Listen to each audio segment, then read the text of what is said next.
right. Good morning. Good morning. Good morning. Happy Father's Day to everybody. Um, uh, I was on Facebook this morning, and I just want to kind of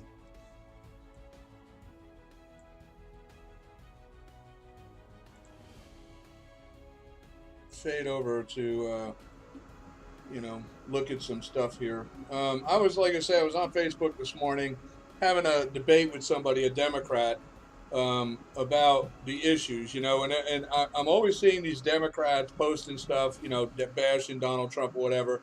And she was referencing back to about the time with Ronald Reagan and claiming the gas crisis of Ronald Reagan, totally ignoring the fact that Jimmy Carter in that time had aided and assisted the totalitarian regimes and enemies of America in overthrowing one of our allies, Iran. The Democrats did absolutely nothing to help the Iranian people who were our allies at the time in 1978 when Iran was called Mini America.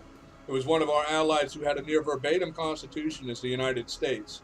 And the Islamic Muslims came and invaded and overthrew it, and the Democrats did nothing. And it was because of the foreign interest energy dependence of the Democrats from the 70s with Jimmy Carter that we wound up in the gas crisis we were in on the approach to the 1980s.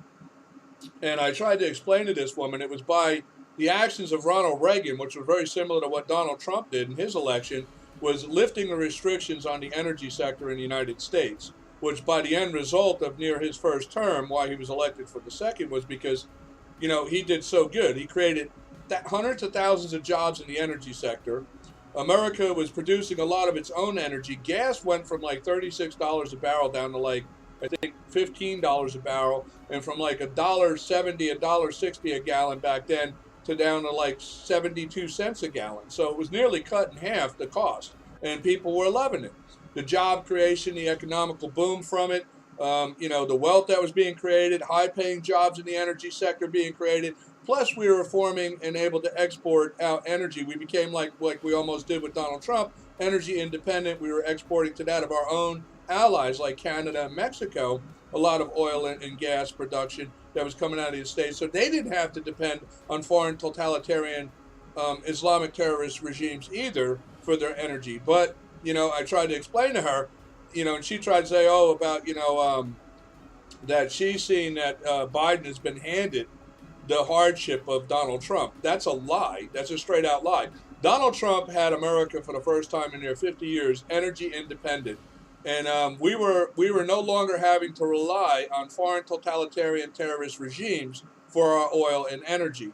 We were actually becoming an exporter for the first time in 50 years of energy. And again, like in Ronald Reagan's time, we were now able to provide energy to that of our allies, so they didn't have to depend on foreign totalitarian terrorist regimes for energy.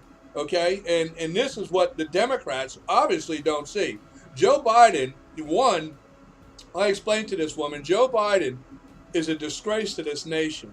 I'm going to say this clear. When I was a young kid, I grew up in Newark, New Jersey in the ghettos. I was a street city kid, and I was also a kind of shore country kid.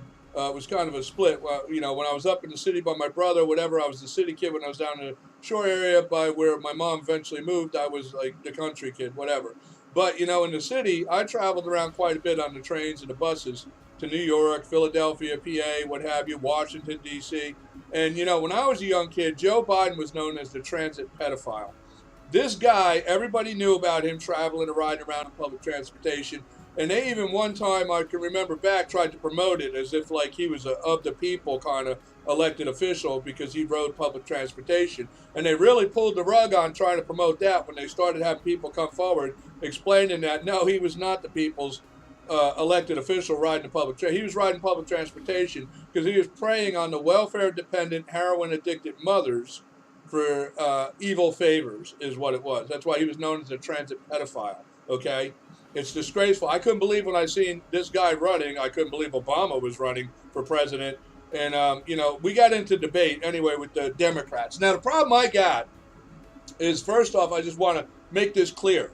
No one's indoctrinated with my view or my opinion. I really didn't even start going to school till I was like near 13 years old. Everything I know, I'm self-educated in.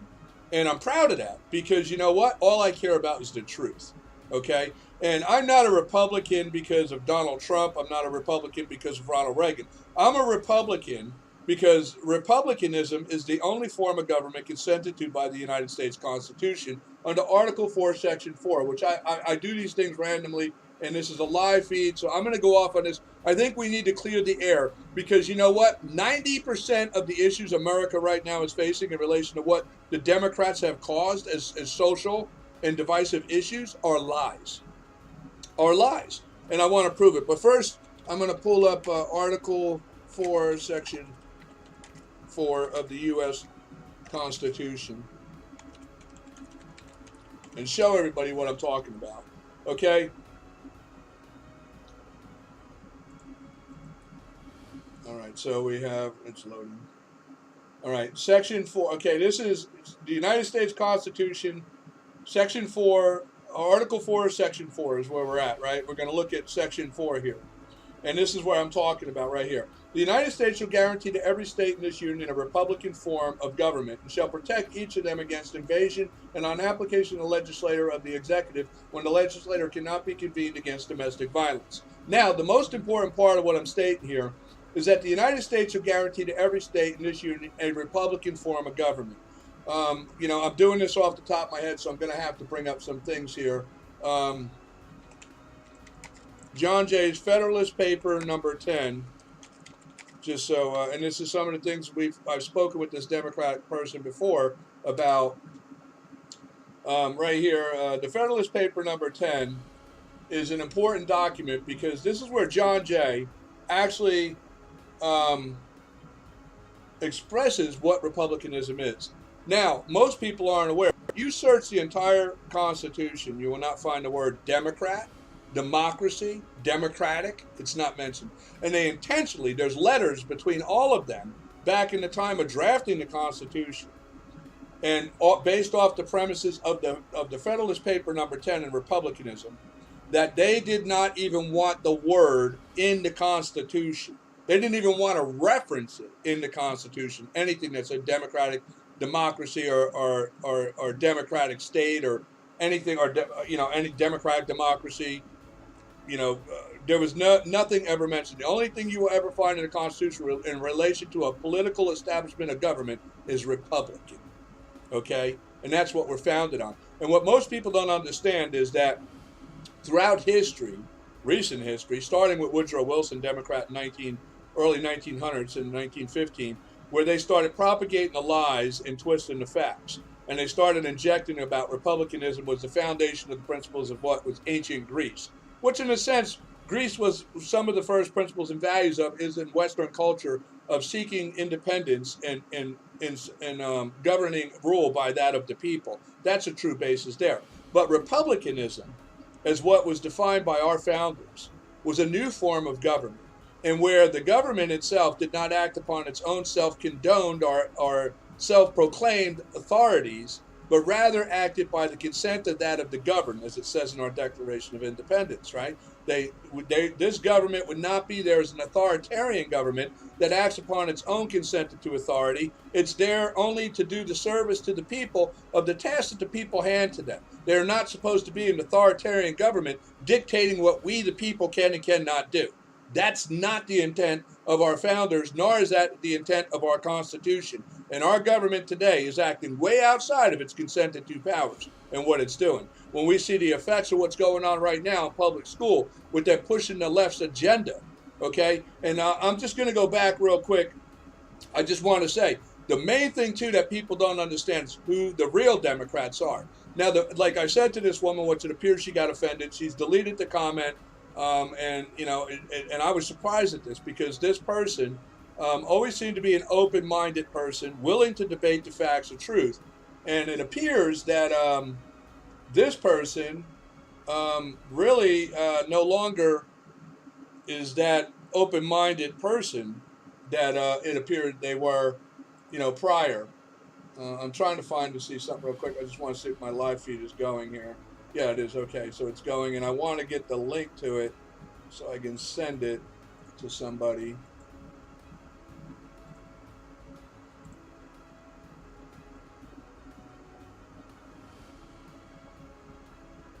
to the very person I'm speaking of. I'd like to send them the link. So I'm going to send that to that person off so no one sees who it is. I don't want to put them on the spot, and see if they decide to participate.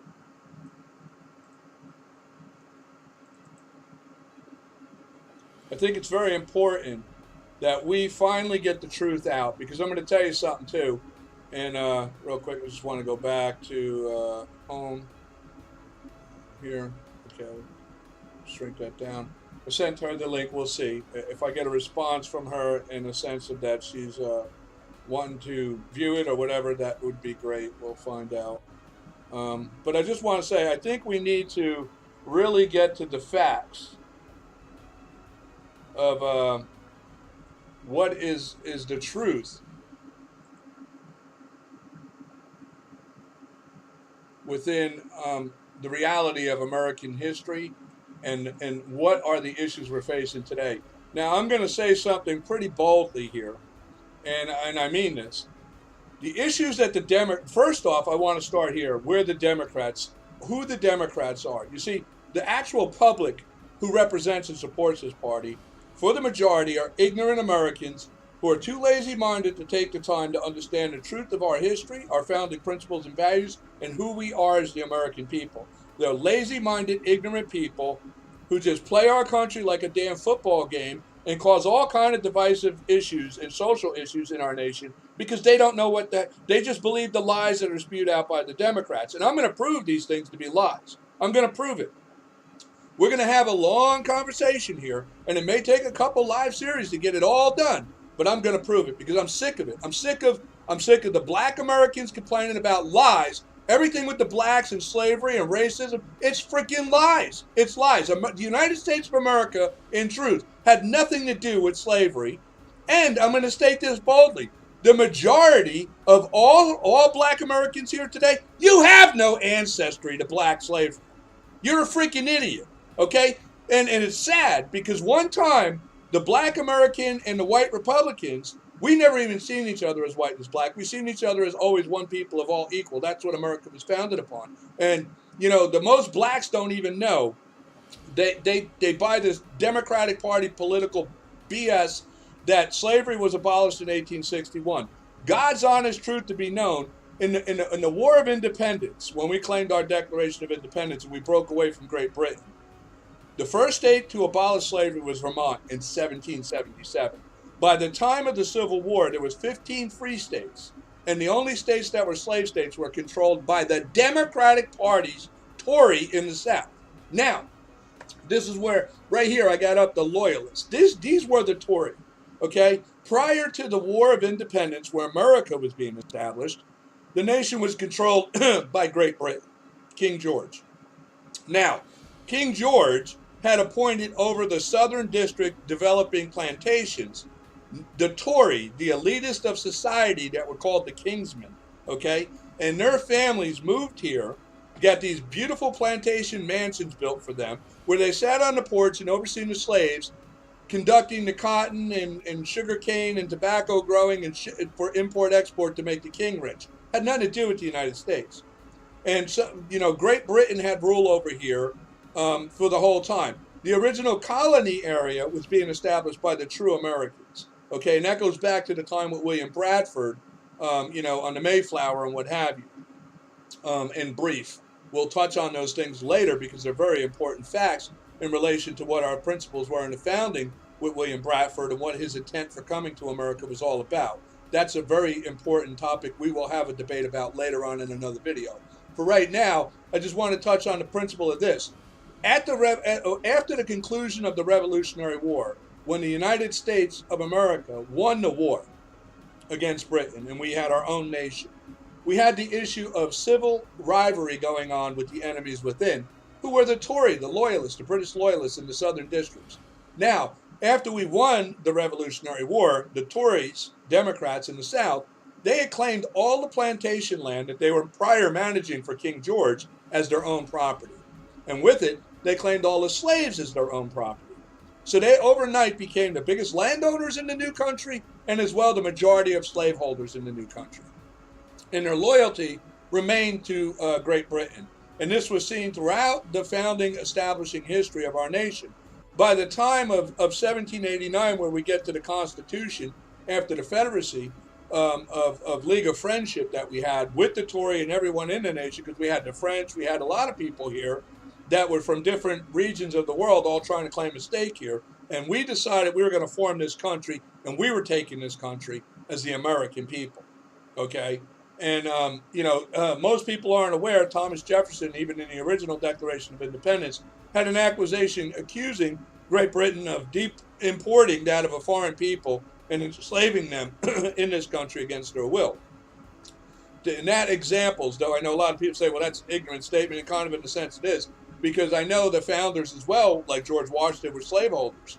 But understand this. This is another fact. The slavery issue before America was worldwide. And in truth, I know the blacks like to think they own slavery. You don't. You don't. The majority of slaves in the world were white slaves. And it was not a matter of color. It was just a matter of inhumanity. Okay? But outside of America, the majority of slaves in the world were white slaves. And the people who controlled the African black slave trade had been in control of it for near 1,100 years before America even was founded by Columbus. The black African slave trade started in 640 AD by the Islamic Muslims, okay, after they invaded North Africa. In I think it was 634, Muhammad, the said to be prophet of Islam, was one of the first black African slave. He was one of the first guys to own a black African slave. In the Quran itself and under the Islamic culture and ideology, they tell the stories of him, and when they reference about his slaves, they make sure to point out his slaves were black, because he is the father of racism, this guy, and the Islamic Muslims. They are the founders of racism and divisiveness on people on the basis of skin color. Prior to Islam's emergence in its ideology, there existed no ideology or religion that ever divided or separated people as different races by the color of their skin until the Islamic Muslims did it. They were the first to do it in human known history. For prior 10,000 years of written history, never was seen. That's why today we don't know what color Moses was. We really don't even know what color the pharaohs of Egypt were. We don't know what color Abraham was. We don't know because they never ever mentioned the color of people prior to Islam emerging. And racism is in relation to color of people was founded with Islam and is said to be prophet of Muhammad. But in truth, too, the whole ideology of the Quran, when anyone reads the Quran, if you actually took the time to read the Quran, which our founding fathers eventually did and realized that this was all a totalitarian regime masking as a religion, that was why George Washington himself proclaimed them the enemies of America and all mankind, because he realized that this was a totalitarian regime masking as a religion. And Thomas Jefferson himself realized and had to admit in time that he had made the mistake in wanting to include them as being protected as a religion until we wound up being extorted by them on what's called a jizya tax that's imposed on non-Muslim countries because they believe they rule the world, and that's their pursuit. They're a totalitarian regime in pursuit of world domination. But anyway, I'm getting a little bit off track. Back to the democratic issue here. But just so you know, even back in this time, Democrats were allied then with the Islamic nations because of the slave trade. That was where they got all their slaves from, the Islamic Muslims. And so anyway, the Tory now, they didn't want slavery abolished. They were very against this. And they were the only resistance to abolishing slavery. And like I say, from the time of 1777 forward, the Americans forming the United States of America had been abolishing slavery. All the original colony areas up north and all new territories that were being annexed, like when we bought the Louisiana Purchase, we were expanding out toward past Texas, out into Illinois area and what have you, going out west where Colorado, California, New Mexico, whatever. We were expanding in those areas where slavery was abolished. We didn't want it, but the Tory Democrats, they wanted slavery. And they wanted to include it in growing territories and be able to trade as slaves in those territories and have them. But the United States was fighting against that. We were divisive. The Tory, were never Americans. They were always loyal to the British. Now, I also want to bring up here, if I can find, see if I can just find this while I'm talking, I'll just go into what I'm saying. The political establishment of the United States, which I just showed you, in Article 4, Section 4, a Republican form of government was the only form authorized and is the only form authorized by the United States Constitution. And I'm a Republican in representation of the original founded republicanism of this nation, and it's only established and consented to political party. When the Republican Party was founded in 1789, I have evidence of this somewhere in the history that I had from wanting to do a video like this. Just give me 1 minute, and I can.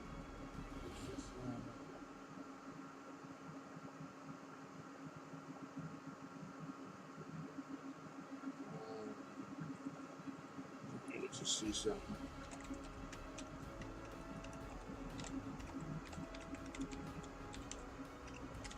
The Republican Party originally was founded by Thomas Jefferson and James Madison.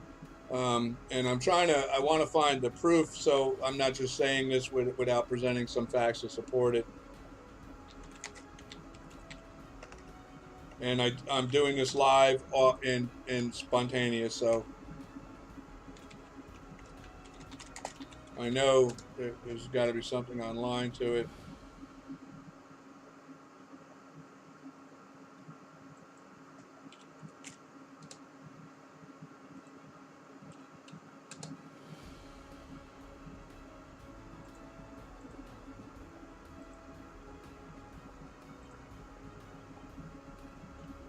Okay, we have the Federalist Papers. This is not what I'm looking at.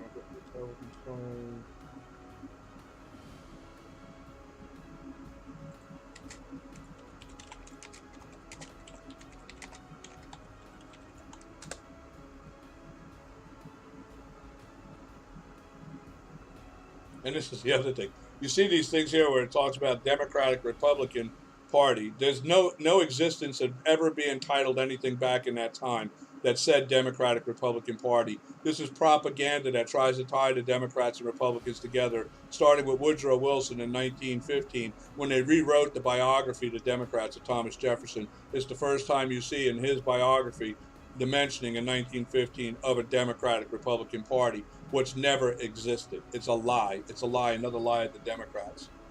Right here, you see it says Democratic Republican Party. It's a lie.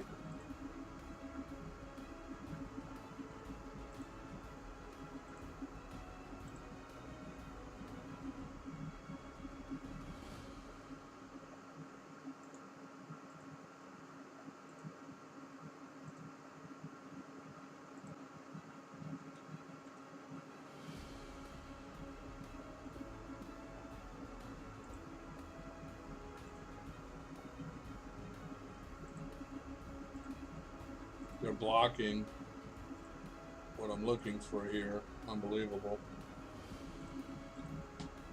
So hold on 1 second. Madison.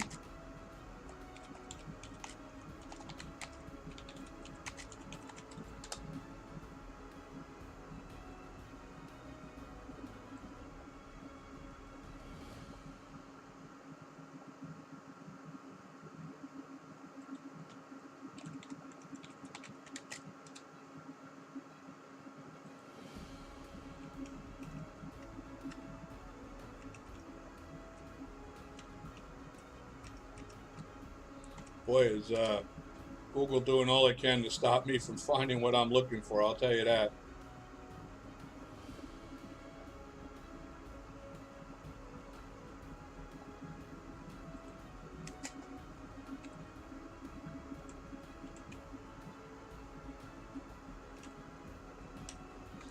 It was founded, like I say, I believe in 1789.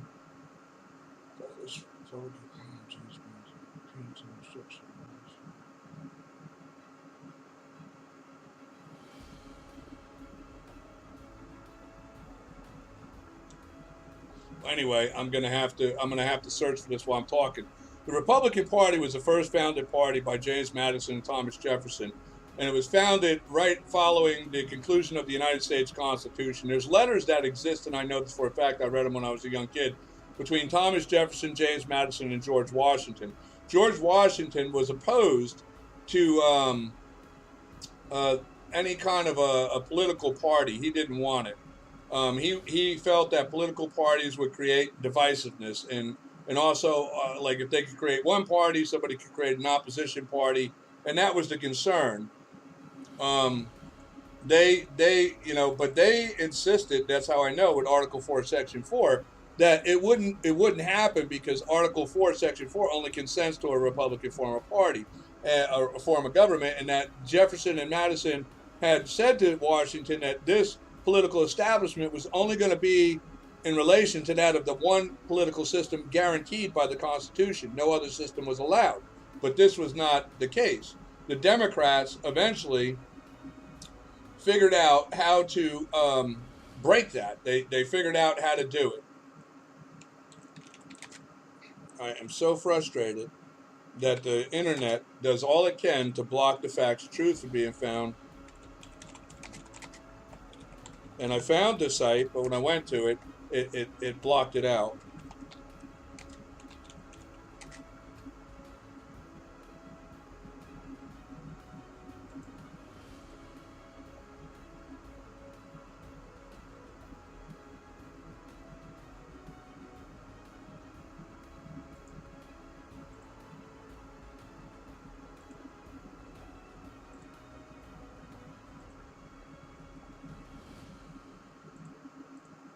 And I want to find what I'm looking for so that I can show you the facts. And I know it exists. I'm just trying to find it. I'm sorry we're doing this live and I'm doing this off topic. It's not rehearsed.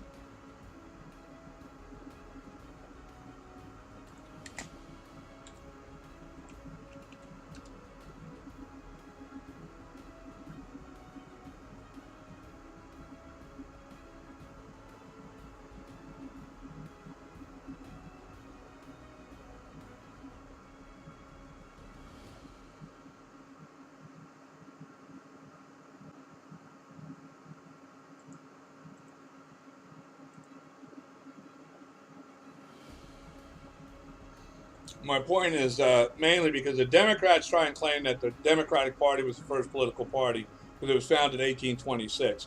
But the Republican Party was founded in 1789 by Thomas Jefferson and James Madison. And that represented the true republicanism of what republicanism is expressed as. And the Federalist Paper number 10 is my point. Now, so we're going to go back to the original with the Loyalist here. The Democratic Party was founded in 1826. The Democratic Party was founded as a pro-slavery party fighting for the slave owners' rights to keep slavery. That's what they wanted. Now, most people aren't aware that the Confederate slave states was founded by the Democratic Party. That's who the Confederate slave states are. And what most people don't understand is that they were still loyal to Great Britain at the time. The Confederate flag with the X on it and stuff like that, I've done commented about this before, was actually not a battle flag as though the propaganda tries to put out. The Confederate flag with the blue cross on it, which is a sideways cross, I believe, of St. Christopher. I believe it is of the Tory in Ireland.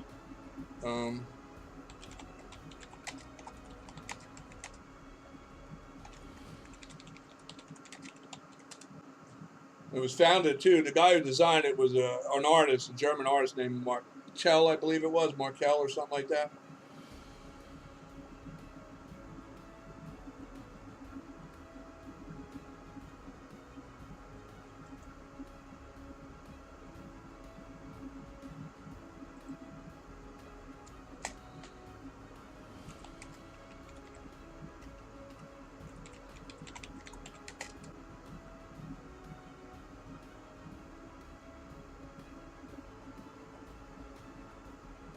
Boy, they're hiding it as well.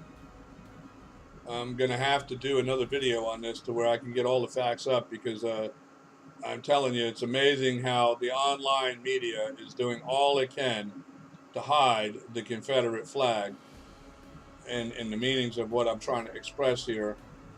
Because the sideways cross on the Confederate flag, it's not an X, it's a cross. This right here, the flag, is a cross. And what that cross is a loyalty flag of the Tory of Scotland, I believe. Yeah, and the red background represents the Tory of Ireland. They were the Tory known as the Kingsmen, the British loyalists of Great Britain.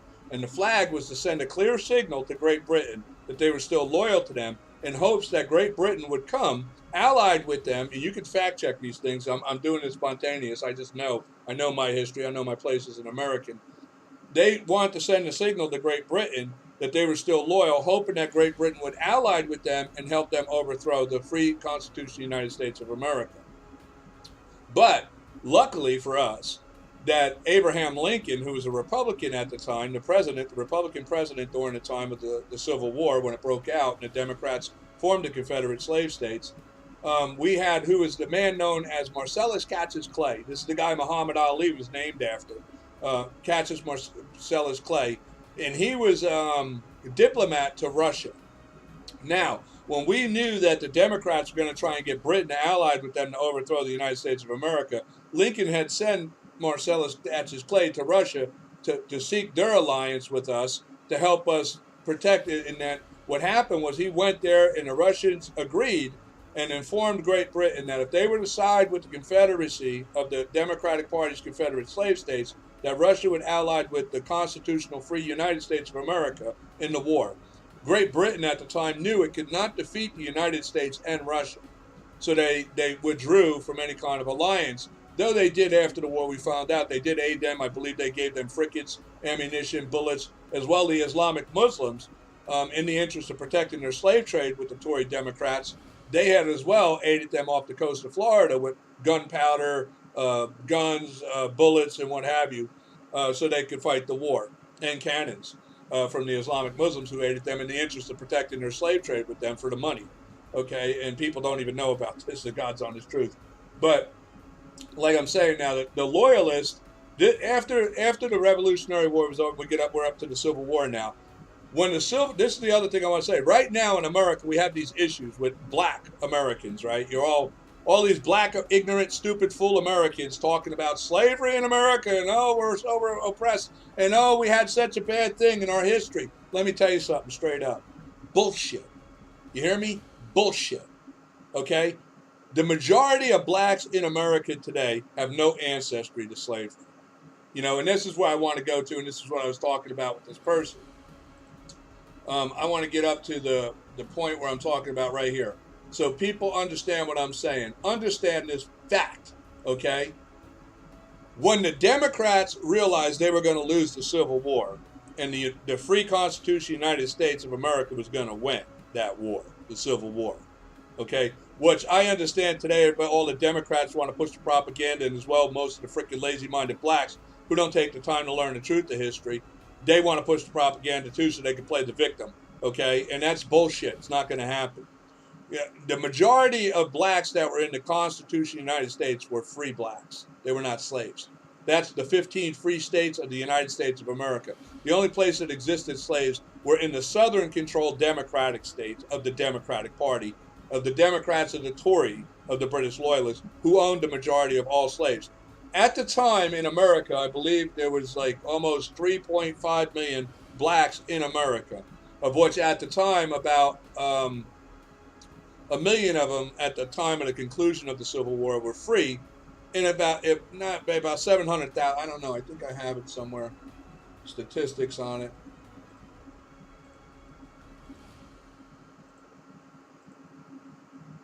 All right, there was about 500,000 free blacks that were in the northern, and there was a total of 3.9 million blacks in the United States at the time. But here's the thing. In truth, at the end of the conclusion, there was only about 1 million blacks in America. About maybe 300,000 more from the southern states of the Tory Democrats had fled and were able to escape and become a part of the United States. And then the remainder of about 600,000 were already free. The majority of the rest of the near 3 million slaves were taken from America. There was 30,000, I know this because I read these facts, and you can look these facts up. There were 30,000 Tory plantation heads that controlled the southern districts of the plantations in the South. They owned the majority of near 3 million of the slaves that were in the Southern Democratic Party's Confederate slave states. Now, when they realized they were going to lose the war, the Tory Democrats uplifted and fled to Brazil. Most people aren't aware of this fact. They left the United States because Brazil still had slavery and it was still allowed. They packed their slaves, their property, and left. Only about an estimated 2 million Confederates stayed in the United States. And letters of evidence of fact of what we know throughout history represent that they stayed to keep a foundation to where they could continue their mission because they realized they couldn't win the Civil War. But that doesn't mean they were going to give up. And we knew they were still considered the ones who remained the enemies within.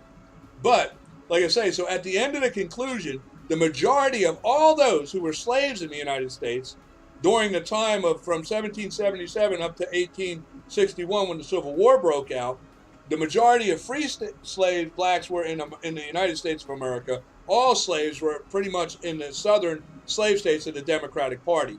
When the Democratic Tory fled the United States, realizing they weren't going to win the Civil War, they took their slaves with them. Now, this is known because where they went was Brazil, as I just said. And when they fled to Brazil, Brazil accepted them with the slaves, and because it was legal, they still had slavery in Brazil.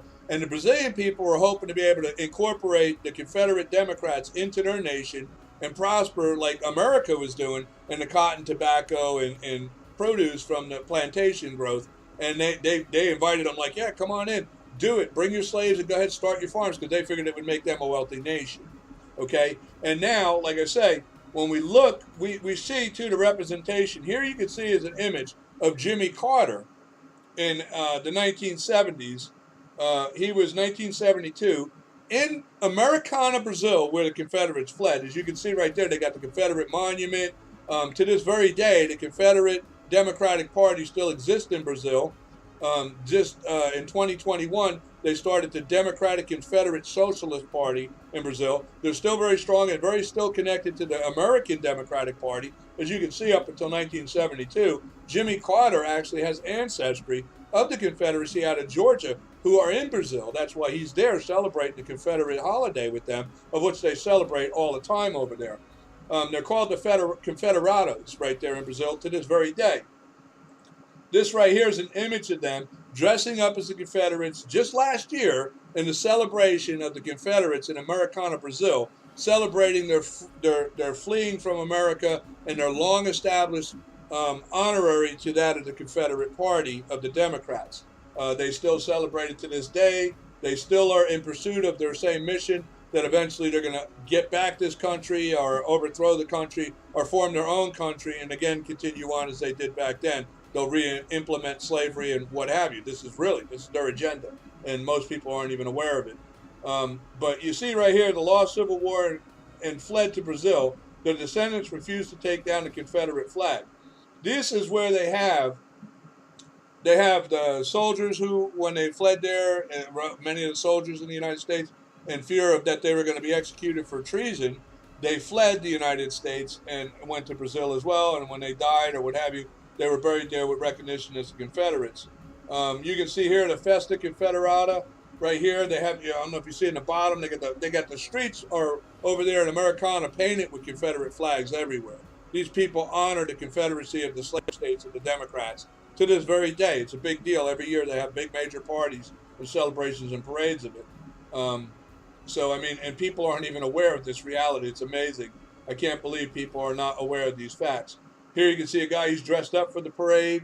This is just like, I believe, 2019, not too long ago, a couple years ago. They were getting ready to do the big Confederate Democratic Party parade in Americana, Brazil. Here they want to lynch people for flying the Confederate flag. Over there, it's a pride thing, and they're very proud of the Confederate. And the Democrats all go there. The American true establishment of Democrats in the Democratic Party today, like you see in that image I showed you of Jimmy Carter right here, where Jimmy Carter was going there to celebrate with the Confederados the Confederacy of the Democratic Party. Matter of fact, the Democrats in the United States still contribute a lot of American taxpayer money to help Brazil keep the monuments and the history of Americana, Brazil alive and prospering. Matter of fact, a lot of our tax dollars that go to Brazil go to funding the Democratic Confederate Party in Brazil, that's an underground hidden party of the true Democrats, Confederate Democrats of the United States that still exist, and people just aren't aware of it. And this is a fact.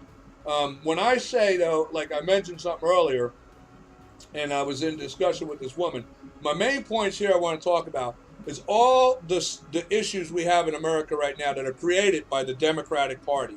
They talk about black slavery, the oppressed black people, and racism. Let me tell you something. That did not exist with the Republicans of the Americans. With the Republicans of the Americans were the free states, and all blacks in those states were free. Okay? We didn't condone slavery or want slavery. America, the United States of America, started to abolish slavery, with Vermont the first state to abolish it in 1777. The only resistance to it was the Tory Democrats, and they were the primary majority holders of slaves in this country. And it took a while to transition, and as you can see, it took a war. It took a war, one of the most bloodiest and deadliest wars in all the world. And the other ignorance with the majority, because you understand, the black population in America only represents about 13% of the population. The majority of this nation is white people. With that said, I want to tell you something. Black people represent 13% of the nation. If there was really racism and white people hated you like you think and been indoctrinated by the Democrats to believe, trust me, you would know about it. Because you only represent 13% of the nation, which means that like 87% of this nation is white people that you think hate you. And if they did, why are you still here? Why aren't you dead? Why wouldn't they just come down on you? You see, it's a lie. That's why. Because it was never really about color. It's about humanity. In the free United States, back before the Civil War and even after the Civil War, okay, there was an alliance between Americans as one people of all equal. That was the American motto of the Republicans. One people of all equal.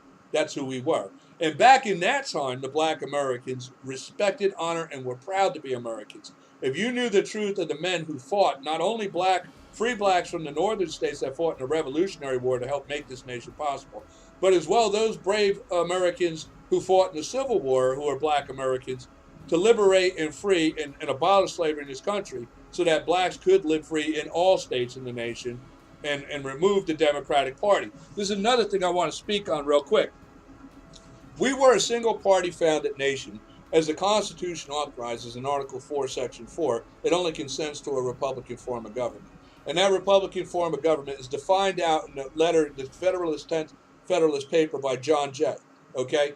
And what it says is it expresses the principles of Americanism as a one people of all equal under a government that is established and operates by the consent of the governed, the people. And we hold the highest power of authority. It was a new form of government unlike ever seen in the world prior to the United States of America forming a constitutional nation.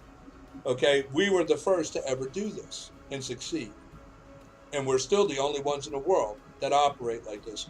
In the history of our short 246 years, we've had two primary major allies that adapted near verbatim the United States Constitution. And one would be at the conclusion of World War I with Australia, who literally took the United States Constitution and took the United States off the top and put Australia. They perfectly 100% verbatim near our Constitution, and everything was included. They were our first major world foreign nation allied that had become like an American nation like ours. We were our first people to become like Americans and pursue the same pursuit of us as a one people of all equal world. Our second would be Iran, believe it or not. Iran had adapted the United States Constitution near verbatim, except for one very important amendment they didn't include for their people. The Iranian people did not have a Second Amendment. And that was the problem. That's a big problem, you see, and that's what we need to recognize with Iran, the importance of the Second Amendment. Because in 1978, while Jimmy Carter, the president of the Democrats, was under power in the United States, this guy right here, who's visiting the Confederate Monument in 1972, and the Democrats try to claim all this party switch BS, which we'll get into in a minute. But the truth of the matter is that the Democrats never, ever were members and citizens of the United States. They never cared about the United States. They were always the British loyalist Tories, and their intent was either to overthrow the United States and rule the nation themselves as a slave nation, and are aligned again with Great Britain. And now after the Civil War, they broke away from the alliance and went to Brazil because Great Britain as well was abolishing slavery. So they couldn't flee back to Great Britain. And Britain would not ally with them in the Civil War because they couldn't win against Russia. Russia became our ally, and Britain knew it couldn't be. So anyway, we won the Civil War.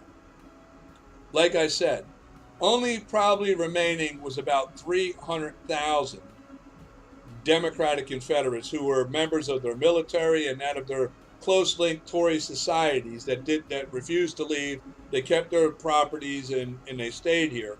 And out of those, maybe only probably an estimated, I believe it was, like they talk about the mule and set several acres in a mule. Let me tell you something. The slaves who were able to prove that they were of the ancestry of slavery got their several acres in a mule.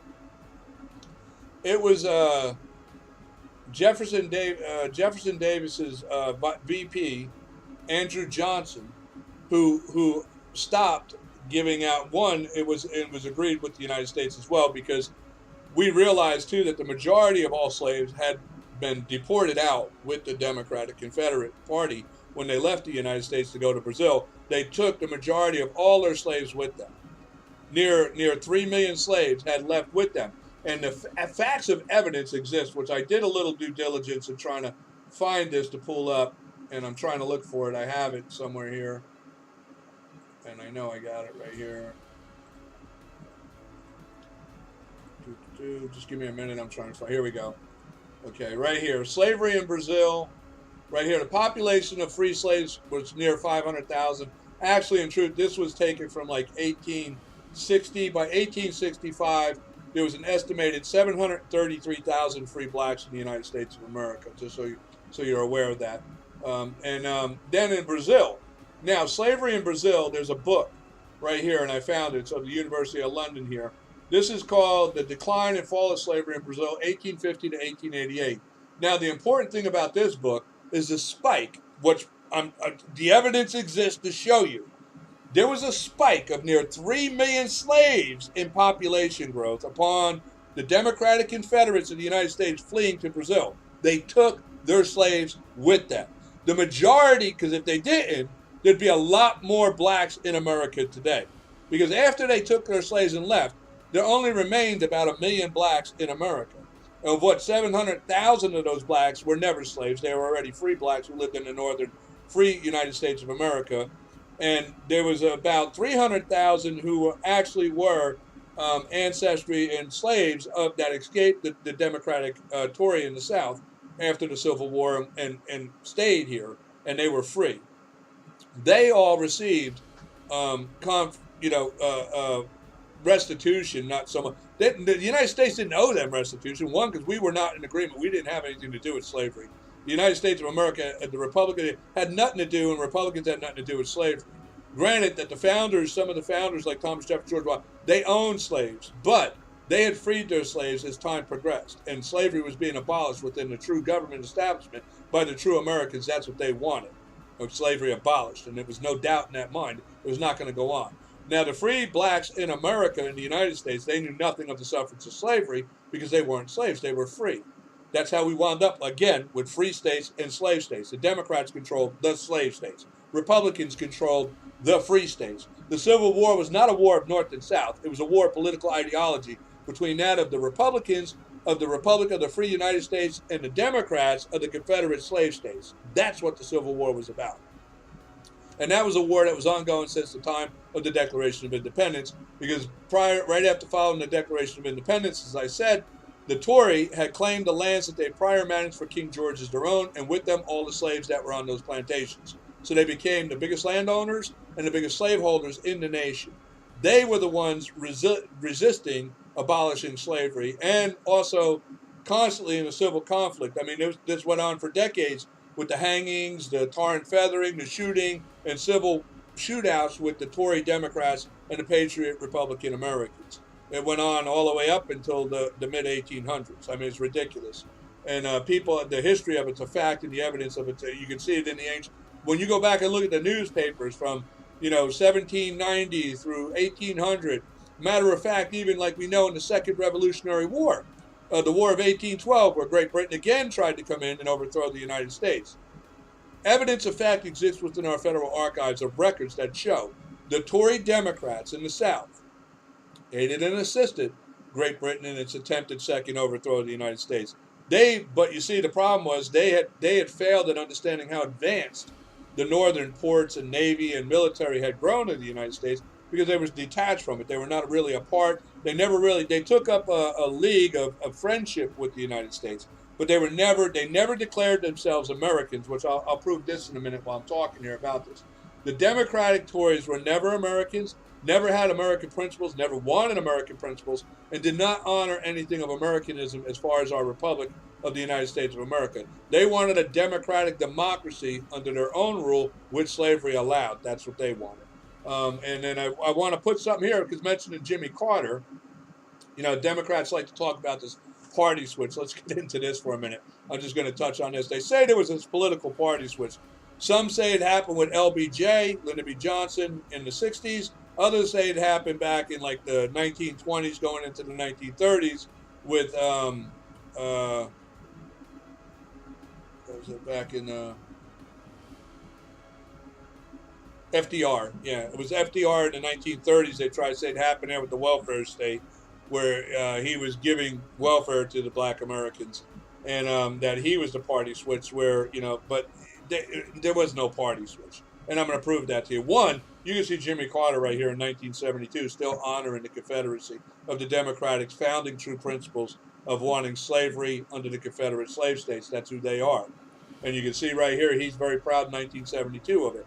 To show you more pride of the Democrats in the 70s, well after all these things, we're talking I got to pull it up, because I'm going to show you how the Tory Democrats of the Democratic Party are not American citizens, never were American citizens until this day, and I don't give a damn what anybody says. They're still not Americans. They're what they've always been. The enemies within, the liars within. When you think of the truth of what I'm telling you, you look at all the racial division in this country right now, all the racial fighting, issues, rioting, looting, and everything that these son of a bitches enticed and encouraged and pushed by their propaganda of lies in this country. All the upset we've seen in the last 10 years, 20 years in this country with racial divide since Obama with these Democrats.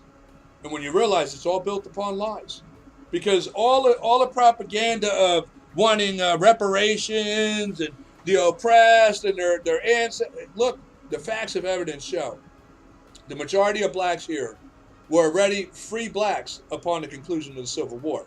The majority of the slaves were taken by the Democrats to Brazil with them. Like I'm saying right here, and I'll include links to these things. In this book here, it talks about the spike in slave population in Brazil upon the immigration of the Confederacy of the Democrats fleeing to Brazil with their slaves. And it shows in the consensus of Brazil a spike of near 3 million slaves.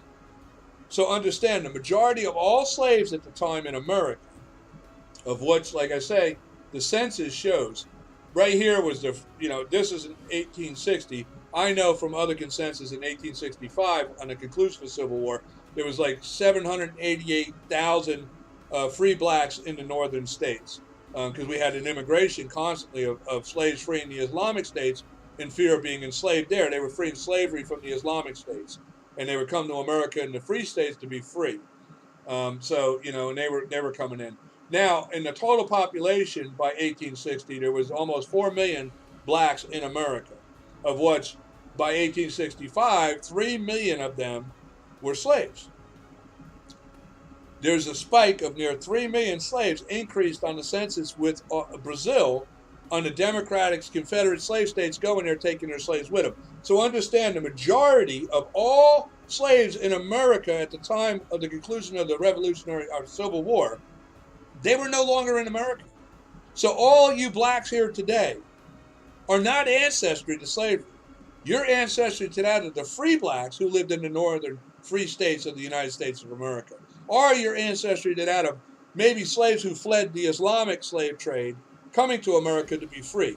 But you were not, and your ancestry was not, that of any slave in America during the time of the British enslavement reign going on, or that of the Democratic Tory Party in the southern states of America after the War of Independence.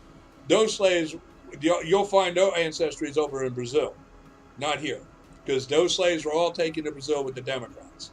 So your whole propagated thing of reparations and you're oppressed and it's bullshit. It's bullshit. Didn't happen. It's all lies by the Democrats. And the reason the Democrats do this is because they're trying to cover. I can't believe today all the blacks that are in the Democratic Party, and it's not their fault, people. We have to understand this. The Democrats, since Woodrow Wilson in 1950, have been propagating these lies and twisting our history. Because, Woodrow Wilson was the second president after the Civil War to be elected that was a Democrat. Clearly, we have lost our way, and we forgot our history by 1915, because we allowed a Democrat again to be elected, as if we didn't learn enough from Grover Cleveland, right? Grover Cleveland was the first Democrat elected after the Civil War, which we should have learned. Do you know during Grover Cleveland's 2 terms where he ran, of which he got elected through the same way of what they just recently did? Terrorism and stealing elections. That was how Grover Cleveland got in. Because at that time, the Democrats had their Ku Klux Klan and the Democratic Party's terrorist group known as the Red Shirts, okay? And these guys would go and terrorize the voting booths of the blacks and force as many whites as they could to vote Democrat. And if they didn't, well, they'll burn your house down, kill you, hang you, lynch you, what have you. They were just brutal terrorists. That's what they were. And they also threatened the electors. And there's records of this with the government, where the Democratic red shirts were threatening the lives of the electors and their families if they did not go in favor of Grover Cleveland. Twice this happened. Twice the history has the evidence of this fact. And then there was not another president until the time of Woodrow Wilson, because under Grover Cleveland, believe it or not, the Republicans and the black free Americans united in trying to keep a unity of one people of all equal. And then the unity of it being we had a Democrat in control, he gave free reign to the Ku Klux Klan and the red shirts to do at will. If you look at Grover Cleveland's 2 electoral terms, you'll find that more white Republicans were lynched and hung by Democrats than actual blacks. It was the only 2 periods in history of this nation in where more whites were being lynched and hung than blacks because of their loyalty as Republicans to the black people. Yeah, this is the God's honest truth of the real history of America that you need to wake up and realize. I mean, when you realize that during the Civil War, I want to see, like here,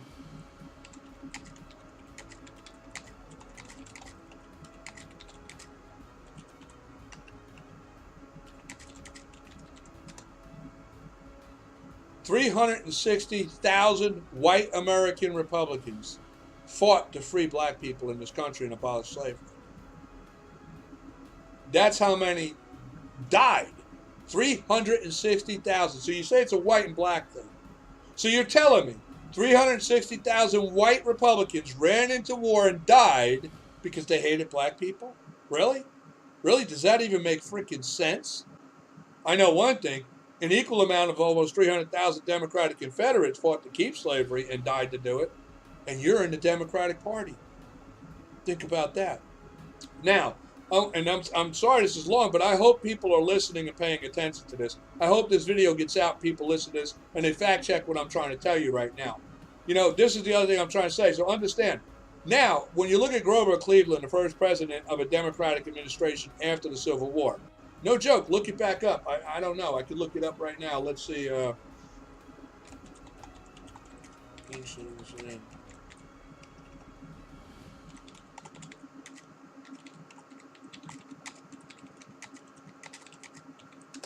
See if Google's going to let me see this.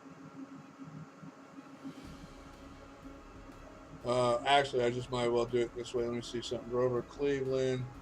Right here was president. What year was it? 1793, 1785, 1885. So let me see something. Records of 1885 lynching in America. Here we go. Lynching statistics. So I'm saying that I like to present facts. So here we go. We got the facts right here. These are the lynchings. Lynchings by year and race. Oh, this is great. Here we go. Lynching by year and race. Look at this. Okay, so we got 1885 right here. See it? Right there. Look, whites, 110, blacks, 74. More white Republicans were lynched during the year of Grover Cleveland's election as president than blacks were. And you see the same running pretty close all the way through his terms up through 1889. Right neck and neck. Okay? And again, on his second term, you see it spike again. Okay? So understand, and I got a point to this I want to put out, so you understand that that's reality. You could do the due diligence on it. The records don't lie.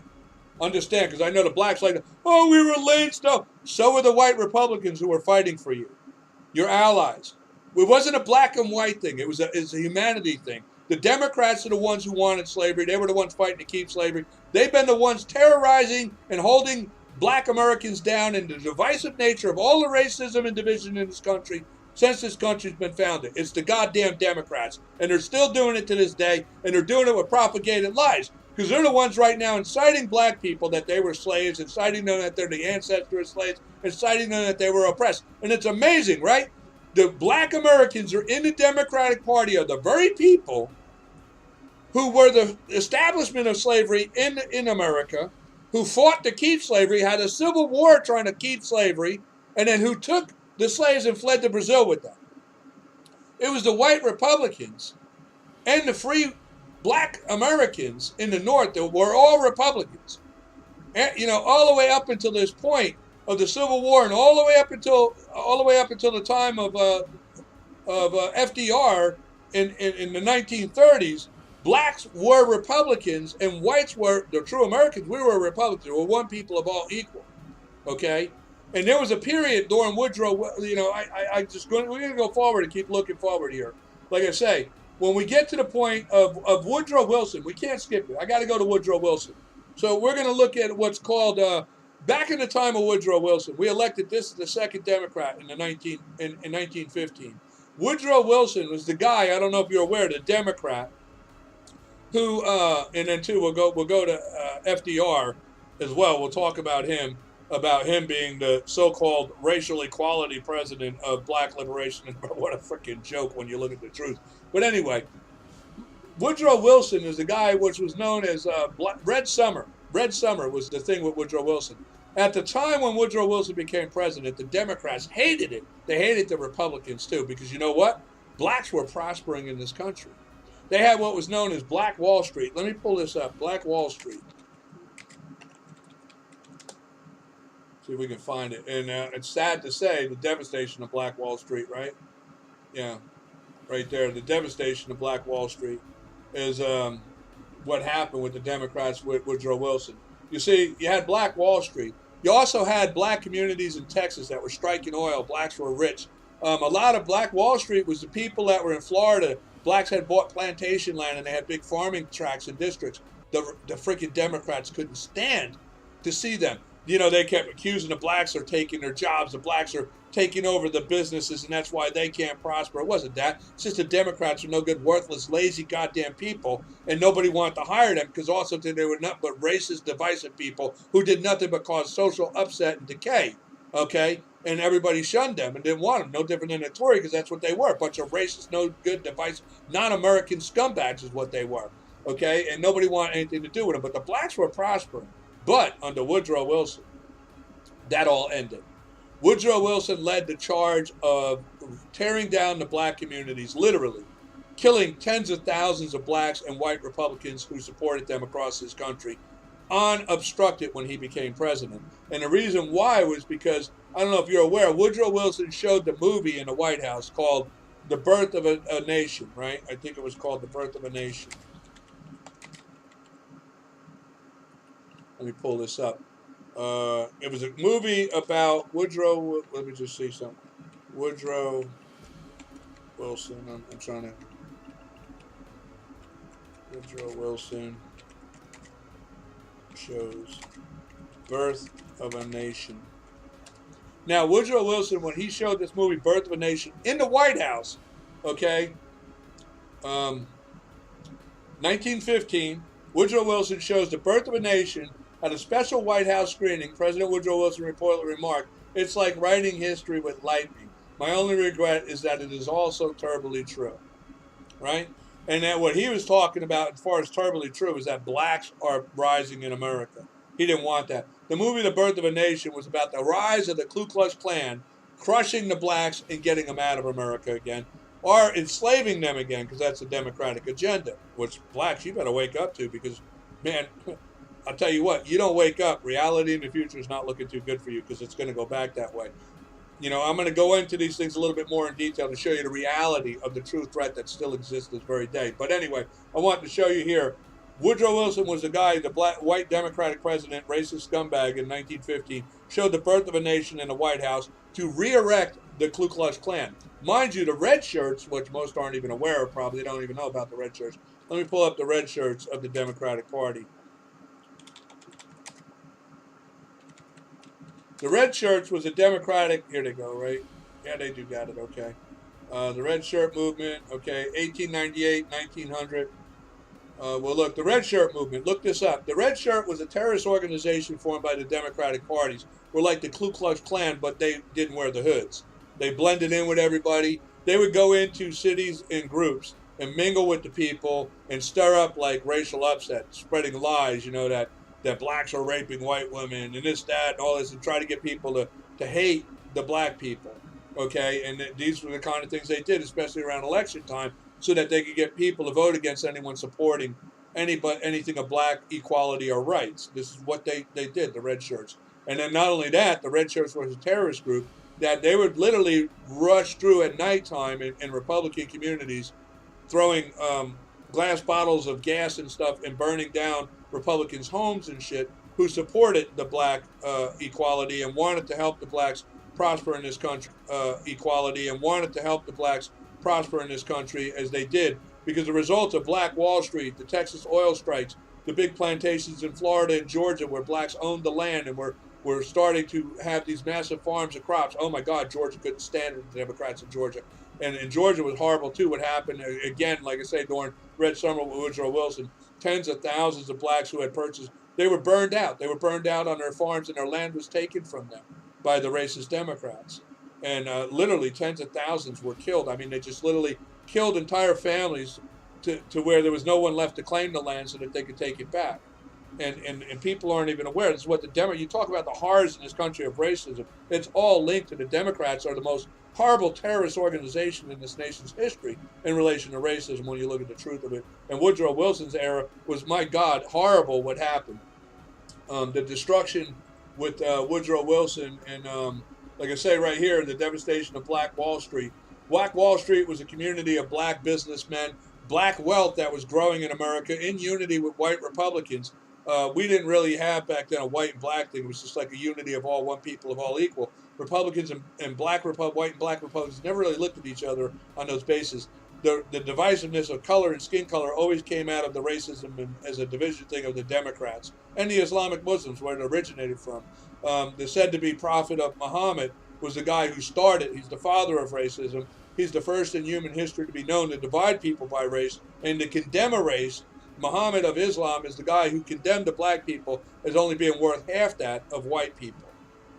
And that was how they became the majority of, I don't know, I can't pull it up, but in another video, I'll do another video on that and show the evidence of these things. But like I say, we look at Woodrow Wilson now, going forward here about, the birth of a nation. I just wanted to make it clear to you about what happened with the Democrats. And then the red shirts, I want you to know about that. Do your due diligence. You people who are in the Democratic Party need to wake the hell up and understand the reality of truth of what I'm trying to tell you by the facts. You're in the wrong party, and if you're black in America and you're in the Democratic Party, you really need to pay attention to what I'm saying and pull your head out of your ass, because I'm telling you right now, you're in the wrong party. And I'm going to prove these things as I go forward. Like I said, I hope people pay attention to this, do the due diligence, do the research. Because like I said, when we look at the facts here, some of the things that are going forward here, let me find it again. I'm trying to just, like I said, this is all not rehearsed. I'm just doing this from what I know in my own. And like I say, my view of history is my own view. It's not something that was indoctrinated in me by Republicans of today. Because let me tell you something, I don't like a lot of the Republicans. The Republican Party today is a bunch of goddamn cowards. And they're freaking weak, and they're just as ignorant too. Because Republicans don't know the history of their own. I talked to many Republicans, which are idiots, and I said to them, well, when was the Republican Party founded? Oh, 1854. You see, they're just as ignorant and stupid. They've never taken the time to actually do the due diligence to find out, no, you're wrong. James Madison Thomas Jefferson founded the Republican Party in 1789, okay?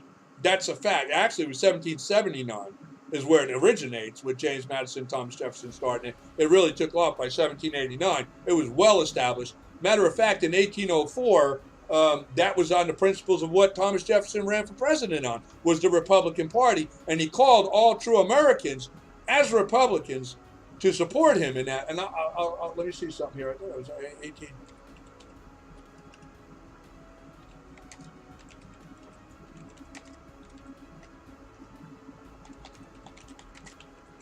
I'm just going to find Jefferson's campaign poster, election 18, Monticello, 1804, Jefferson. I got this spelled wrong. I didn't spell it wrong. Every time I'm trying to type, Google just keeps, I'm telling you, campaign poster.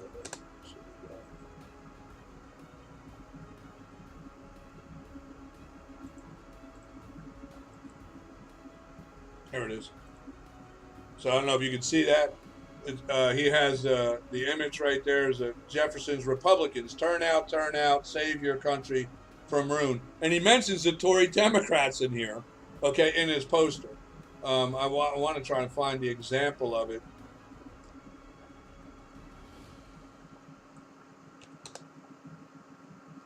So I want to find something big enough where you can see it. Right here. So here you can see it.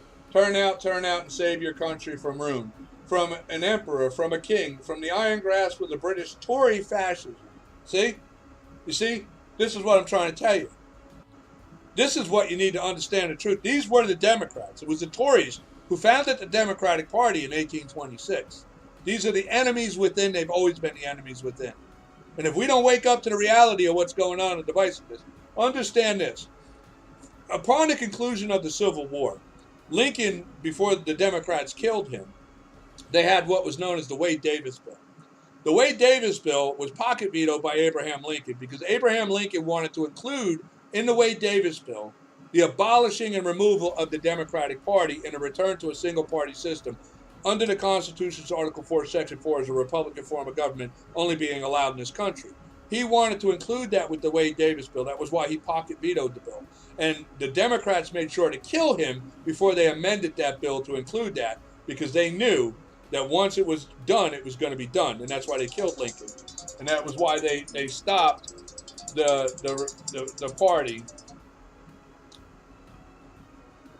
Because, they killed Abraham Lincoln to stop the Wade-Davis Bill going through, because Lincoln wanted to have it. One, he had an idea of a way to go about resolving the issue of democratic society, because a lot of Democrats in the Democratic states were forced to have to support the Democrat by threat of death.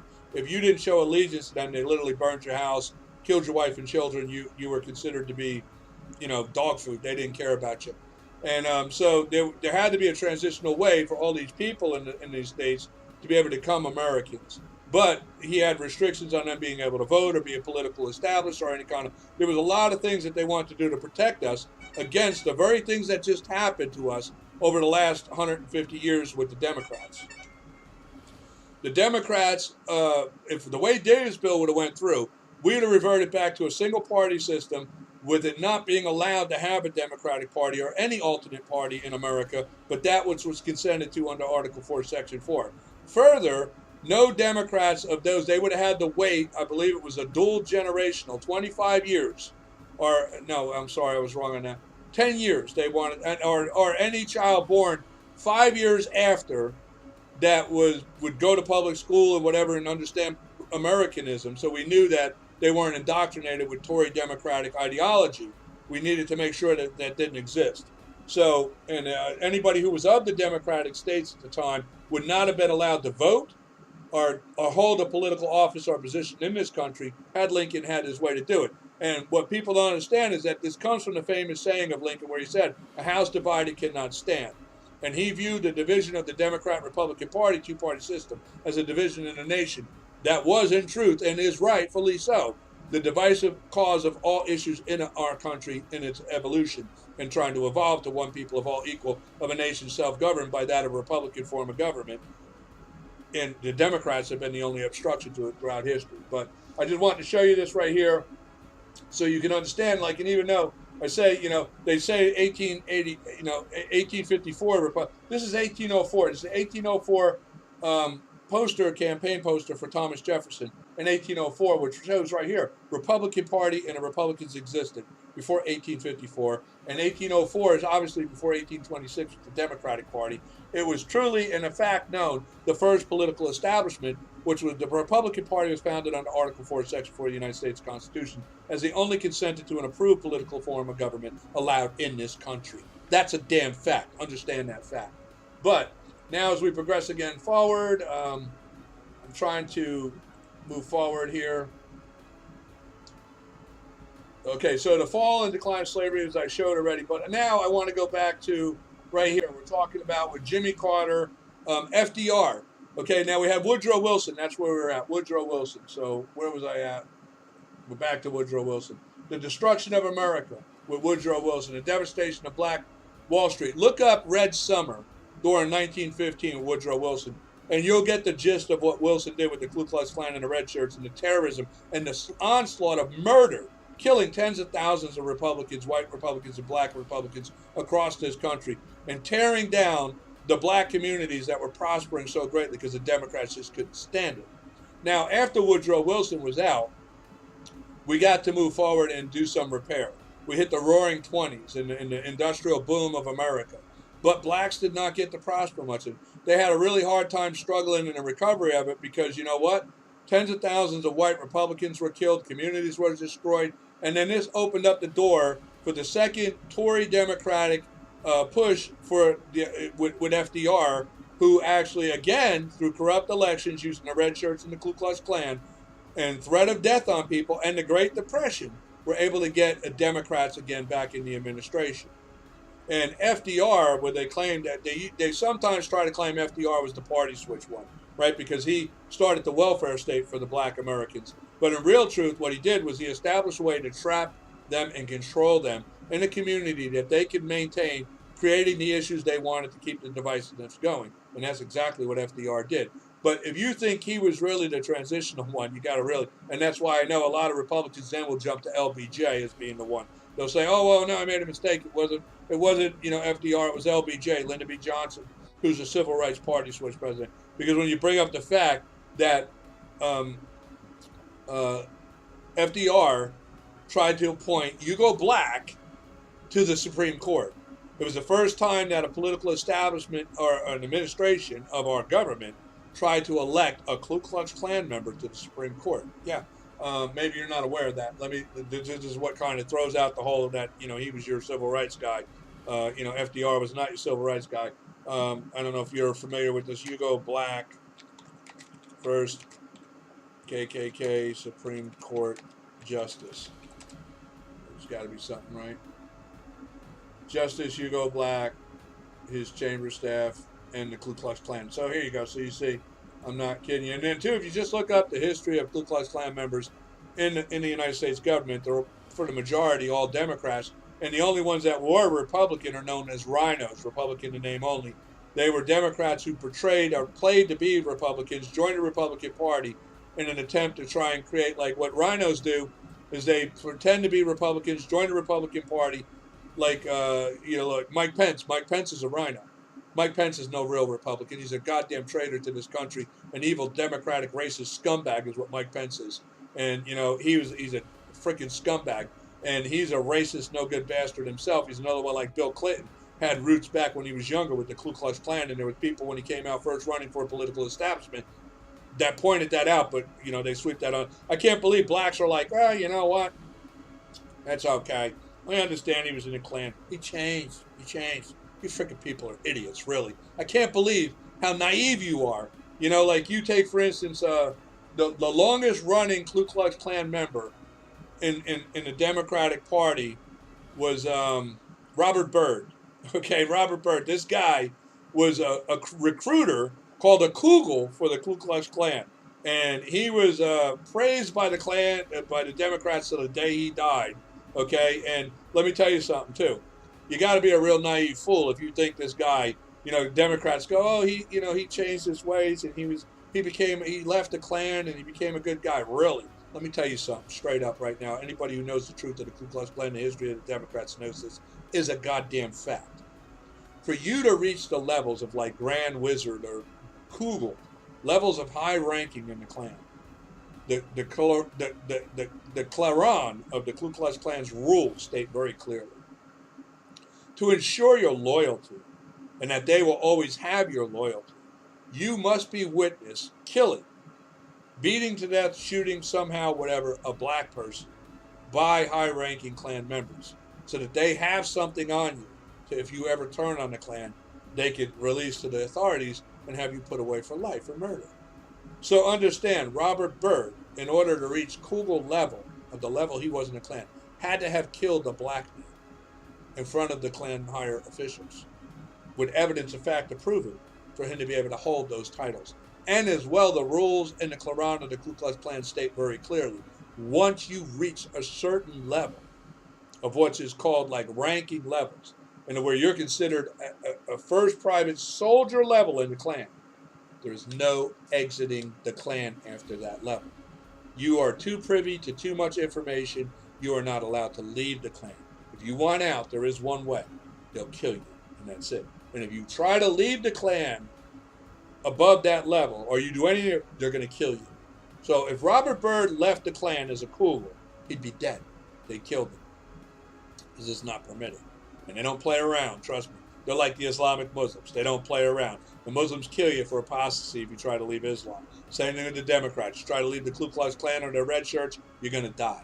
Okay? And that's why you got like Hillary Clinton with that row of dead people, because that's what happens when you try to betray the Democratic Ku Klux Klan or red shirts, you get killed. Okay? So that's just the reality.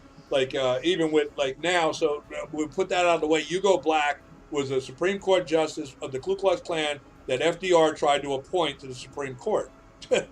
Boom, right? Can't say this guy's the party switch anymore, right? So now the next one they jump to is Lyndon B. Johnson. I've had arguments with people over the years as well as with online. Like you have, we'll just look it up because, they had that thing where did Lyndon B. Johnson say, I'll have these niggers voting Democrat for the next 200 years or something like that. And people say it's not true, that there's a lot of documented things to what he said. We have a lot of the transcripts, the actual things this man said and his racist tyrants, okay, to show how racist he is. But the point of that I'm trying to make here is they try to claim that during the Kennedy era, that Kennedy was a trend. Now, Kennedy is a different story. You see, Kennedy's a Dino, Democrat name only. He was an ignorant man who didn't understand the truth of the Democratic Party, and the Democrats seeing him as a great front man, a Catholic, a Christian, come from a moral family, or seemed like values, and he was not really a racist. He was not a true Democrat. And they used him, but they had Lyndon B. Johnson placed, the same as what they did to Donald Trump in the last election. They had Mike Pence, the goddamn rhino, okay, and Lyndon B. Johnson was like, he was put in because he was a true. Lyndon B. Johnson, we know from evidence of facts through the FBI, was a member of the Ku Klux Klan out of Texas. This is a fact. Even when he was serving as the Vice President John F. Kennedy and the President of the United States, he was a loyal member of the Ku Klux Klan in Texas. So understand, this is a fact. Now, and I'm going to prove to you that Lyndon B. Johnson was not the party switch, okay? And that he was still, and it's still going to represent and show you in that time that the Democrats were still on board with the Klan, still on board with the Confederacy, still on board with their mission, and still on board with oppressing the black people in America. And that it was truly the Republicans who even then were still their ally. But we lost, the unity of black and white Republicans fell apart with Lyndon B. Johnson on a second push for the welfare state and the hijacking of that of the civil rights movement by the Democrats, with Lyndon B. Johnson claiming him to be the father of it, right? What a joke. Because let me tell you something. Had the Republicans had the Civil Rights Movement Act, which was negotiated with and working with Martin Luther King before they killed him, things would have really changed in this country. Because again, they were looking to expose the Democrats for who they were. That was why Lyndon B. Johnson had to kill Kennedy, because Kennedy as well, believe it or not, evidence of fact exists and FBI file shows, had Kennedy run for a second term, he was going to switch parties because him and Martin Luther King had spoken, and there's letters of evidence of fact to this. Him and Martin Luther King had spoken, and Martin Luther King was in favor for the Republican Party, explaining to him the racist history of the Democrats and why he didn't support or trust Kennedy. Because Kennedy saved him from a prison in Alabama, right? I believe it was in Albany, Alabama. He got arrested. It was John F. Kennedy who had him released, okay? And so Democrats used this well. They tried, but they killed Kennedy because Kennedy was going to switch parties. He was going to become a Republican. This is God's honest truth. If you want to know why they had to kill Kennedy, Kennedy was going to switch parties. He was totally ignorant to the reality of the political establishments and the evil behind the Democratic Party. And the same thing like even with Martin Luther King and even Malcolm X. You know, if you really understand the history, like I grew up in Newark, New Jersey as a kid. I used to hang in Philadelphia. I had, actually growing up, I had more colored American friends than I did white friends. Where I grew up in Newark, New Jersey, I was the minority. Okay, there was not many white people there. I was the minority. So, and I can remember like friends of mine who are black. I remember this one kid. We were friends. His name was Keith. We went to Philadelphia because he had family there, and his uncle, who he really admired, had become a Nation of Islam Muslim. And you know, it was a whole deal of what I knew about Islam back then and everything going on with it back then. Goes way back, and I remember telling him then about, you know, you got to understand the truth of this stuff with the ideology. These people are not who they say they are, and they're really not the, you know, for one, let me explain something to you too. They try to convince the black American that their foreign ideology was Islam before they came here. That's a freaking lie. The Muslims are the ones who invaded North Africa, enslaved the black people, started the black African slave trade. They did that starting in 634 AD. Okay, so, you know, like that's like 1,100 years before Columbus even came and found America. And they were in control of the black African slave trade for, like I said, 1,100 years. And all the slaves that were brought here by the kings of Great Britain, shipped here to slave labor to plantations in the southern districts run by the Tories, they were slaves that were purchased from the Islamic Muslim slave trade. The Muslims are the ones who provided those shiploads of slaves to the colonists of the Britain people to ship here to labor the plantations. And the reason they didn't buy white slaves, because even in that time, white slaves were the majority in the world of slaves. Blacks were not the only slaves. Got news for you, you don't own slavery. It was, matter of fact, black slavery didn't start until, like I said, 634 AD. Prior to 634 AD, for near 10,000 years of known human history, all slaves were white, okay? So there was white slavery going on for near 9,000 years before the blacks even entered the slave trade. So get real. I mean, and that's what I'm saying. The truth, when you look at it and understand, slavery was never a white and black issue. It was a humanity issue. It was something that was done by totalitarian regimes and elitist royal kings and monarchies. They just, you know, like in Great Britain, for example, Queen Isabella, at the time, if you really study history of Spain, the reason they abolished slavery and were so repulsive of slavery, because on her visit to England, she went to the brass and copper mine, and where the British kings had enslaved women and white women and children to labor the mines. And the stench of death at the mines was so disgusting it made Queen Isabella vomit. There's a story about this. And when she asked what is, they explained to her in such like gross elitist terms that, you know, it's not worth disrupting the slave labor in the mining to bring up the dead. So they just tell them to dig a hole and bury them. Mother, child, father, it doesn't matter. Just, they're not worth the time to stop production and bring them up and have it. Just bury them down there and forget it. And the stench was the death coming out because they worked these people to death. And these were white slaves in Great Britain that labored the copper and brass mines. There's books about this from back in that time. There's the story of Queen Isabella. When she returned to Spain, she wanted slavery abolished because that's the effect it had on her. You know, if you do your due diligence on history, you'll discover these things. It's a fact. I don't make this shit up, okay? It's there. I remember reading all this stuff when I was a kid. But anyway, back to the now. So we get to Lyndon B. Johnson. I want to go to Lyndon B. Johnson real quick.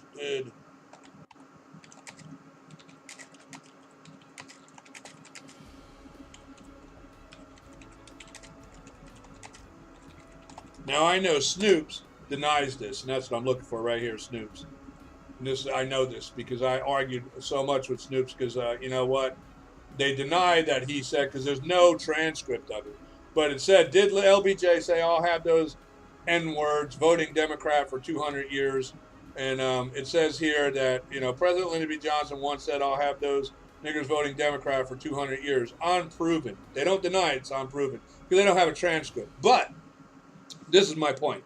Now, they claim that Lyndon B. Johnson, when they fail at the FDR being the party switch, they go to Lyndon B. Johnson, right? They try to say, oh, he's where the party switch. He became the civil rights hero of the black American. Let's take a look at Lyndon B. Johnson and see if that's true. Let's just take a look and see if this is true. I got to pay attention to time because I do have something I want to plan later with my sons on Father's Day, but okay, we got time. So I'm going to go into this. Lyndon B. Johnson, I'm going to show you something. The Republicans have always been the ally of the black Americans. We've always used to be a unity of one people of all equal. That was our mission. The Democrats have always been a destructive, divisive, racist, evil in this country that keeps us at constant conflict with each other and keeps communities divided like they do to this very day with the racial issues of bullshit. Okay, because when you look at the truth and realize all the issues of racial propaganda right now are bullshit. The majority of all blacks here are not ancestry of slaves in America because those slaves are all in Brazil. There is none in America. And any of the blacks who were in America after the Civil War were already free slaves or a small minority of 300,000 slaves who escaped the Southern Tory Democrats before they fled to Brazil. And most of them received compensation and assistance. And that's seen in the growth of what became Black Wall Street, the plantations in the Southern Florida district, in the Georgia district. They were the prospering, long-standing free blacks who were aided and worked together with the Republicans to make the thriving communities had that were all wound up being destroyed by Democrat Woodrow Wilson in 1915, sadly.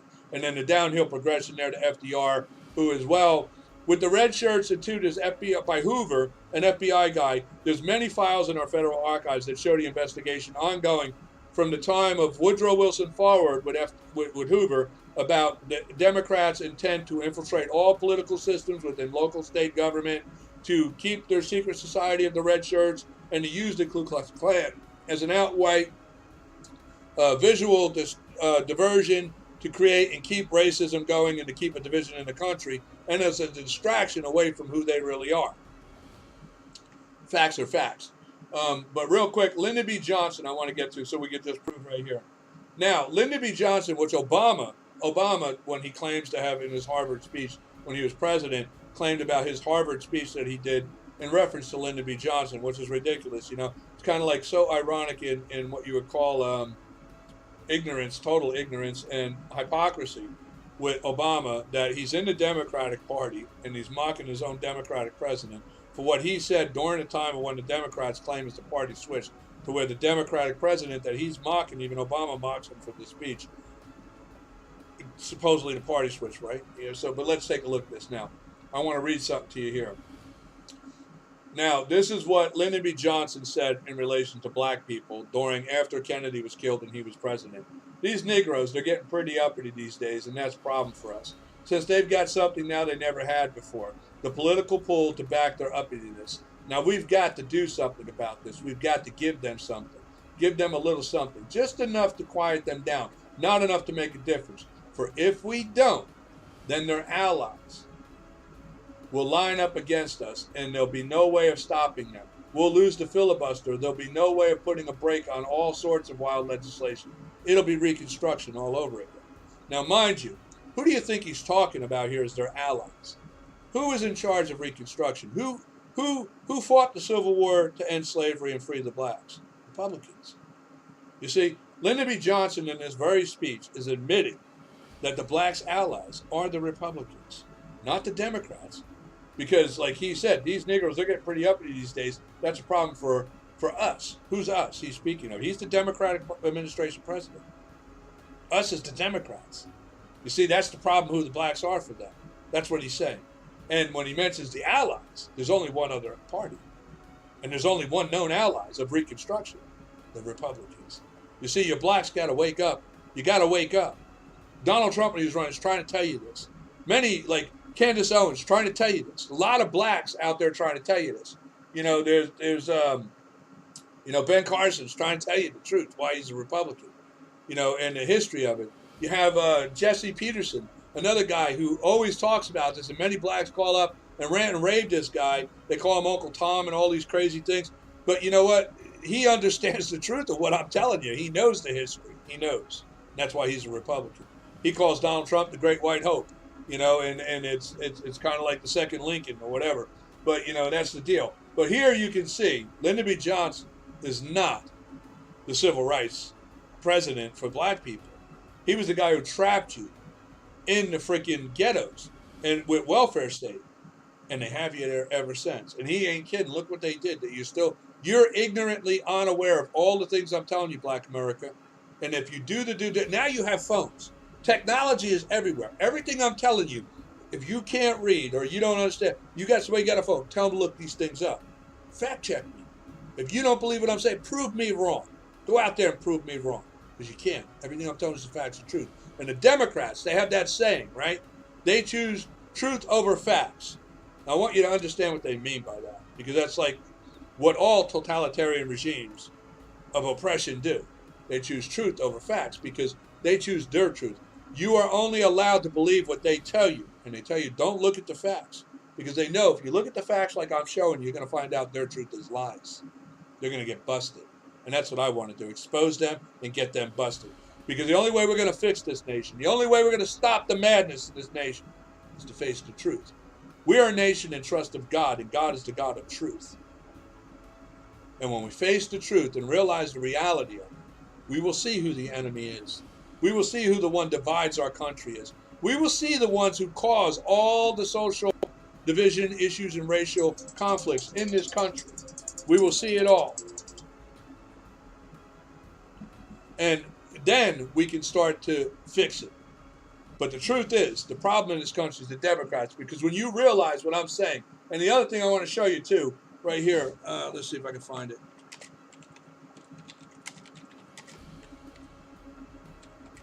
So you know, again, like I don't want to say something and not prove it. FBI files showed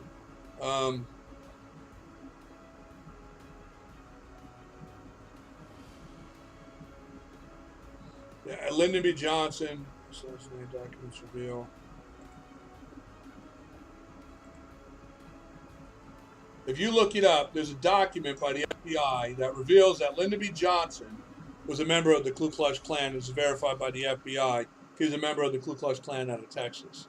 So understand in the reality that Lyndon B. Johnson was not the civil rights party switch of this bullshit the Democrats talk about. There was no party switch. Because even like I say, when we go back after this, and we look back at the time with, right here, this is Jimmy Carter in 1972, after Lyndon B. Johnson, in Americana, Brazil, celebrating with the Confederate Democrats of Brazil on American tax dollars. As you can see him standing right there before the Democratic Confederate Monument in Americana, Brazil. Very proud Democrat of their heritage and history. Trust me, they did not stop. They did not discard, and they are still the very same people they are to this day. Now, the other thing I want to do about with Jimmy Carter, which most aren't aware, like I said, Democrats are not Americans. Democrats are citizens of the Confederate slave states of the Tory, not America. And the Tory Democrats they never agreed to citizenship in this nation. They were in their whole time they were here up until 1861 when they caused the Civil War. They were plotting to overthrow the Constitutional Republic of the United States and resorted to a Confederate slave state nation is what they tried to do. And what had they won the Civil War, we would be a slave state. Because under the Democratic Party's Confederate Slave States Constitution, they mandated a constitutional law that no one could change, that slavery could not be abolished, and even went as far as claiming and making it very clear, anyone born black was born a slave. They reverted the Northern Republicans' law of that, where they tried to do emancipation by birth, that any new black person born even to a slave would be born free. Okay? And so these things went on for a while, with the issues here, and as you can see. But here I'm going to show you something here to show you that the Democrats are not citizens of the United States and never were citizens of the United States. In 1978, and I remember this, they were wanting to put statues of General Lee and Jefferson Davis in federal cemeteries of veterans. in the state of New Jersey and Connecticut. And the Republicans uprose and were like, no, no, no, no, no. And that's where the issue came up about they're not even citizens. You cannot put them on. And they were, and then too, a lot of true American veterans were upset because they were Republicans and they understood that the Confederates were traitors to this country. They were people who tried to overthrow this country.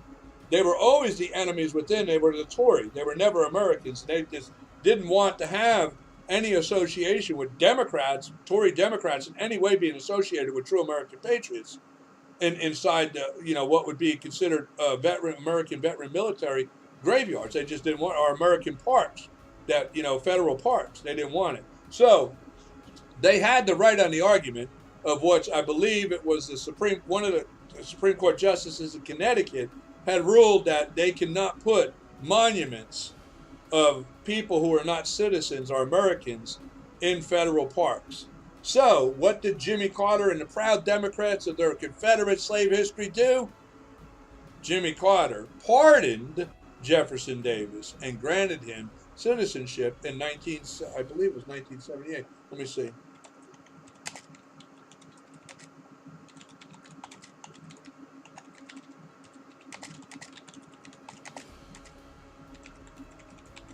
Most people just aren't even aware of these facts.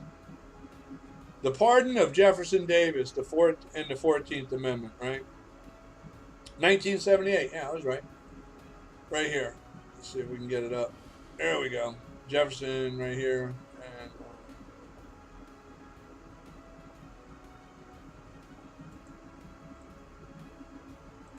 right here.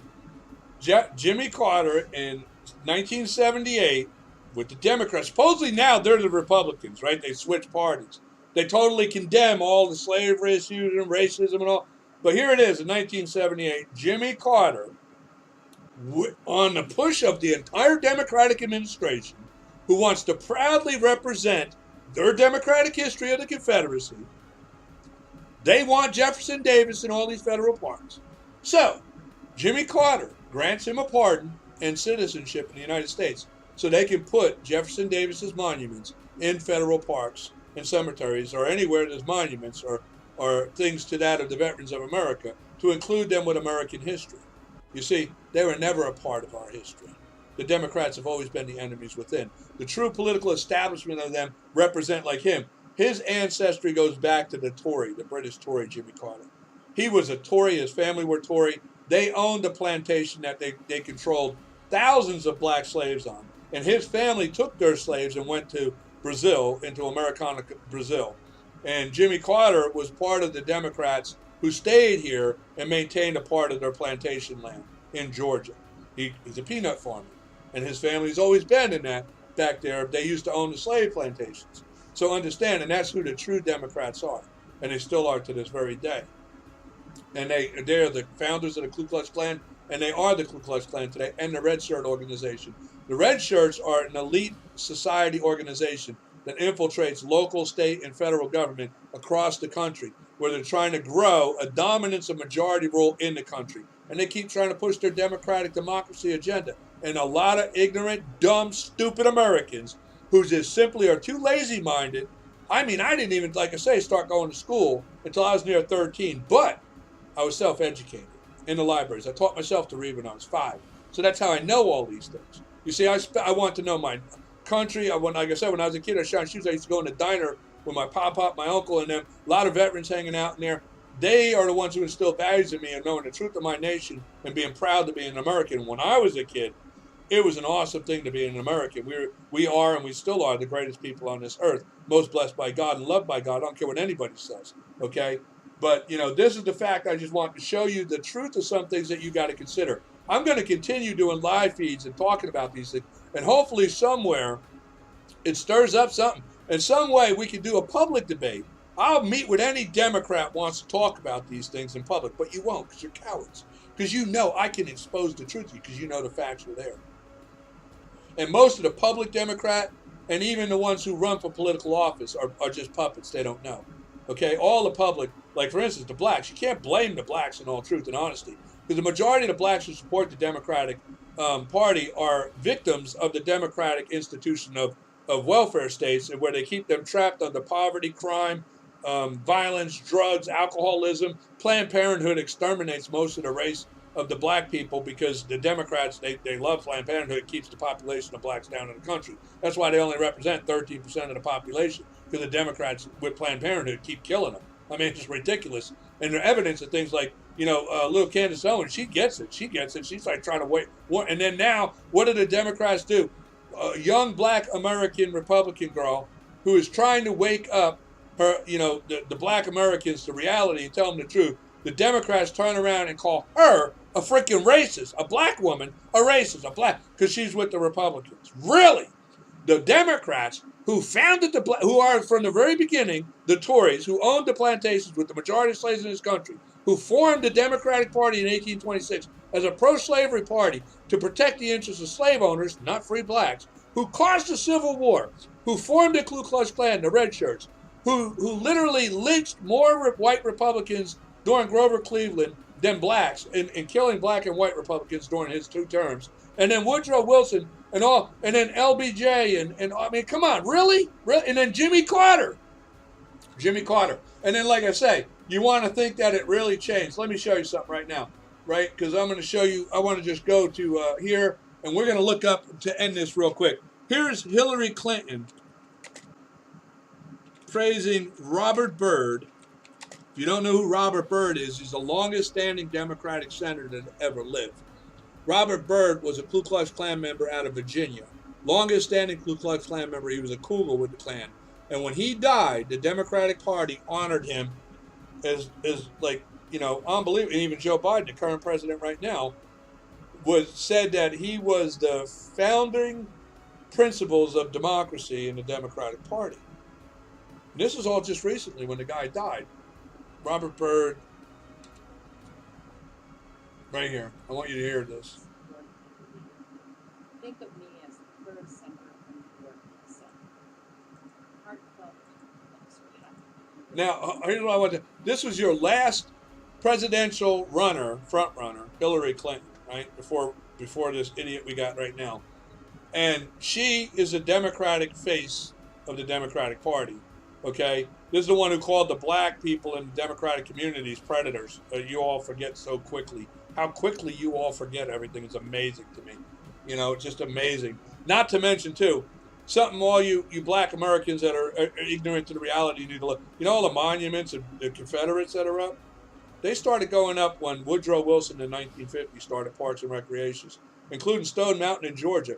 Democrats are who put all those monuments up, and they fought for it. The thing I showed you about Jimmy Carter fighting to make Jefferson Davis a citizen and pardoning him so his statues it was all Democrats. Republicans were nothing to do with it. We didn't want them. But now we want to keep them so we can show the truth of the hypocrisy of the Democrats. And the Republicans, what we want to do is make it clear that Jefferson Davis was not just a Southern American. He was not a Southern American. He was a Tory Democrat. We want the plaques changed to represent the truth of history. That's what we want. We want to keep the monument and make sure people understand who these evil scumbags are in this country and that they are the true cause of all divisiveness and racism in this country, the Democrats. But anyway, let's listen to Hillary Clinton praising Robert Byrd, the longest standing Ku Klux Klan member of the Democratic Party.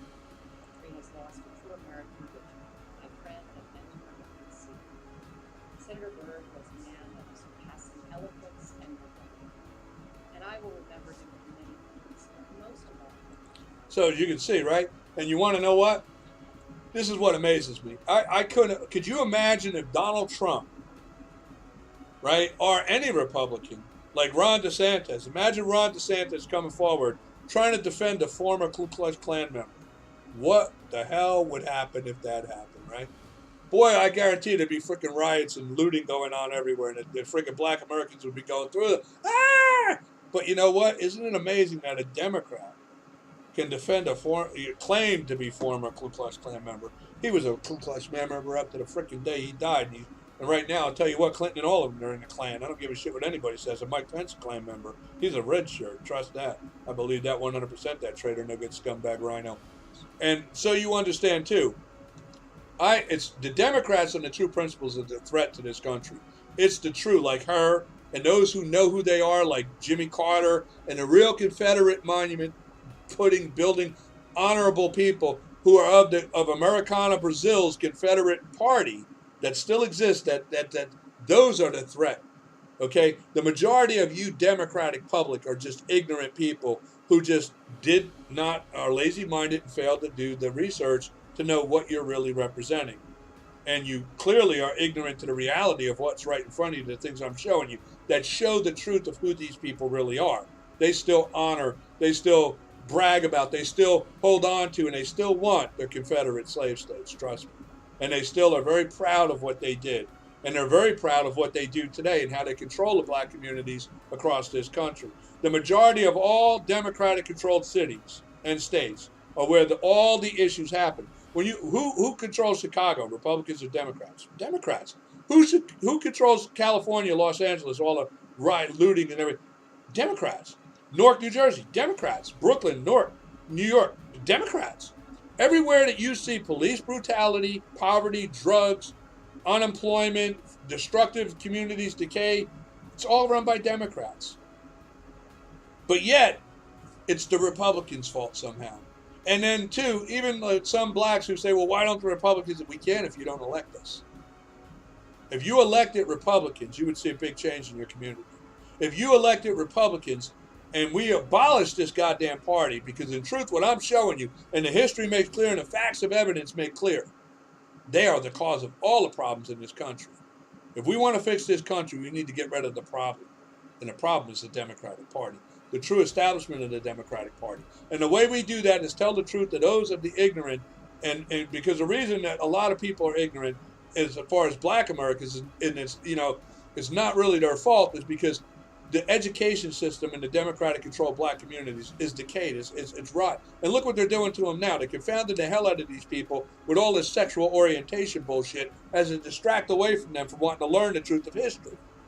You see, this is all a diversion of different things that take away from anybody focusing at the facts I'm trying to tell you.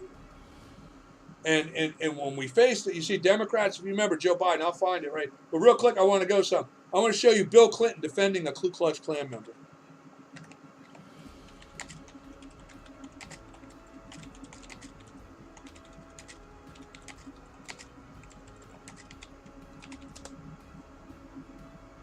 Right here.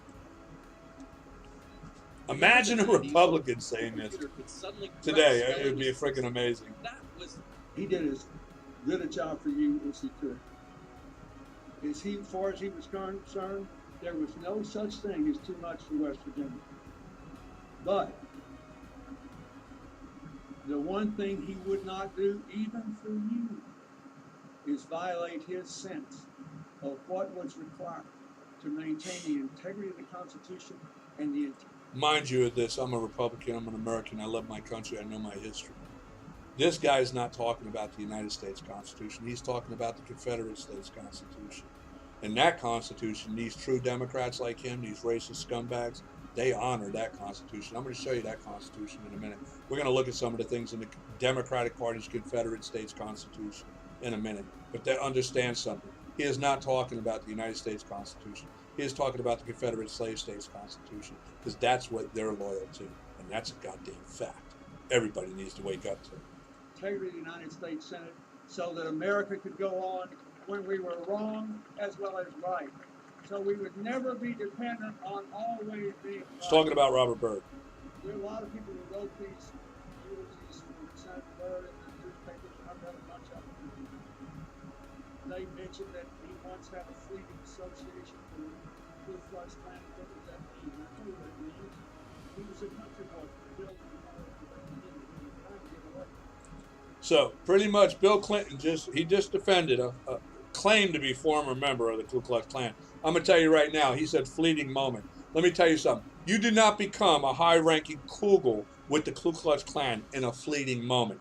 You do not become a high-ranking official of the Ku Klux Klan in a fleeting moment. Matter of fact, to become a Kugel, you have to have at least 10 years in, and you have to kill a black man, witnessed by that of the higher rankings, to get that title as Kugel. That's a fact by the rules of the Ku Klux Klan and its Klaran. This is a fact. And there is no getting out once you're at that rank with the Ku Klux Klan. And this guy knows it because he's a Klan member. He's a Klan member. He's a red shirt. He's a red shirt Klan member. Klan. That's what he is. That's what he's always been. That's Biden is an idiot one. They know it. They know it. They got the worst freaking Klan member as president right now because this guy's a babbling freaking idiot. But anyway, you know, this guy just defended Robert Byrd. And then on top of it, did you hear what he said? I want to play that again so you understand. Now, mind you, this is in 2010, okay? Well after the supposed party switch, right? What does he say? Listen to this. He was a country boy from the Hillary because they mentioned that he once had a fleeting association with the Ku Klux Klan. What does that mean? I tell you what it means. He was a country boy from the Hillary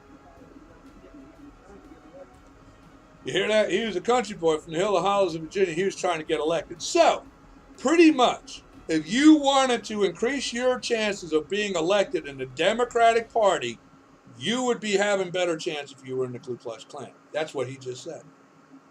I mean, are you paying attention? Anybody paying attention? He just said, listen to this again, because that's what Bill Clinton's trying to say right now. He is saying that during Robert Byrd, if you want to get elected in the Democratic Party, supposedly party that's switching is now Republicans, right? Supposedly now the party that loves the black people, right? Supposedly the party of equality now, racial equality, right? But to get in that party elected, you have a better chance if you're in the Ku Klux Klan. Does that even make sense? Does that even make, because this is what he says. I'm not saying it. Your own former two-term president of the Democratic Party, whose wife was the front face of the Democratic Party in the last primary elections of current-day Democrats, he's the one who said it. Maybe he did something he shouldn't have done. Country boy from the Hillary association with government. Listen to this again. And you'll hear him what he says. He once had a fleeting association with the Ku Klux Klan. What does that mean? I tell you what it means. He was a country boy from the Hillary. You understand that, right? He's running in the Democratic Party. And what Bill Clinton is saying is that if you want a better chance to get elected in the Democratic Party, if you're in the Ku Klux Klan, that increases your chances. That's exactly what he said. See how stupid they are? And you see how stupid most Democratic public are, that they don't catch this. They don't catch this. These are the facts that people have to consider, because my grandchildren, my children's future are at risk tomorrow. The posterity of this country, our Constitution, our constitutional preamble, right? We the people of the United States, in order to form a more perfect union, establish justice, ensure domestic tranquility, provide for the common defense, and promote the general welfare, and secure the blessings of liberty unto our posterity. That's our children, our grandchildren. We have to preserve this nation on the truth and the foundation of which was established. I don't give a damn about your political propaganda bullshit or your racial bullshit either. Okay? In America, we'll want people of all equal. And true Americans, no matter what their goddamn color, know who they are. It's all you other lazy-minded idiots that refuse to take the time to know who you are and what your responsibility as an American is. That's the problem in this country. All you people who are so claiming to be so smart and know so much, representing the Democratic Party out there day in and day out, like idiots out there condemning the Republicans, who are the founding allies admitted by Lyndon B. Johnson himself to the black Americans, and you're calling the Republicans racist. The Republicans have stood since the very day one of 1777 with the first Republicans in the state of Vermont to abolish slavery in 1777. The Republicans were the foundation of the principal free 15 states of the United States of America. It was the Democrats who founded the Confederate slave states, of which, like I said, let's pull up the Confederate slave states Constitution of the Democratic Party and see what it says, because I know these things. I care enough to take the time to know these things. You should take the time to know your place as an American. In this country, ignorance of the law is no excuse. Ignorance of knowing your place as an American, a real American, is no excuse. And if you're a Democrat, I know a lot of good Democrats. I'm not going to lie to you. I have ran my own home service business. I know a lot, and I love them. I have family members who are Democrats. They're idiots, okay? They're idiots. And you just got to wake them up. You know, right now they're no longer. They get it now. You know, people have woken up. But, you know, I know people that you just can't reach because they're ignorant. They're lazy-minded. They won't even listen. They won't even listen. The Democrats have them so programmed they don't even listen. Because like Joe Biden says, they choose truth over facts, their version of the truth. But by the facts I'm showing you, if you pay attention to the facts, you'll see why they don't want you listening to the facts. Because if you hear the facts, you see the evidence of facts, you will clearly see that the Democrats are freaking liars. And that the black Americans and all society of Americans who support the Democrats, you're being lied to, you're being made a fool of, you're being played a fool. And as well are Republicans. Because, you know, I went to a lot of Donald Trump rallies. I support Republicanism, but I don't support this modern day GOP because it's a bullshit. The GOP is who picked Mike Pence with Donald Trump. And it's pretty clear by that these are no different than the Democratic Party at the time with Abraham Lincoln when he picked Jefferson Davis. I mean, not Jefferson Davis, Lyndon Johnson. Not Lyndon Johnson, Andrew Johnson. Lincoln picked Andrew Johnson, who was the first father of rhinos. Okay, he was a Democrat playing a Republican. He was the first one. And they knew what they were doing by picking him because he was the fallout to where the power would fall to if they killed Lincoln. Okay, he was a rhino, scumbag rhino, and that's what you have like Mike Pence is. And then you have these ignorants. You know, a lot of people like Ted Cruz. I mean, don't get me wrong. Ted Cruz pumps a good pitch about the Constitution, and he knows a lot. He's a lawyer. He's done a lot of study. He's an intelligent, educated idiot is what he is. He doesn't understand the reality of republicanism or what it means to be an American, because if he did, he would know as being born in Canada, he should have never ran for president, okay? Because he's a Canadian citizen. He's a naturalized, not a natural born, okay? And that's a fact, dude. And I don't like you.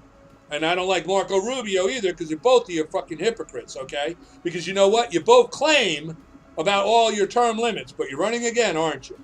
You know, what hypocrisy with you guys. You're all so full of shit. What Ted Cruz is a goddamn worthless, lazy-ass attorney who couldn't land a good position with a firm, didn't have the balls to start his own practice. His only alternative was high-paid welfare as a government-elected official, and he ran for the Republican Party, okay? That's the reality, dude.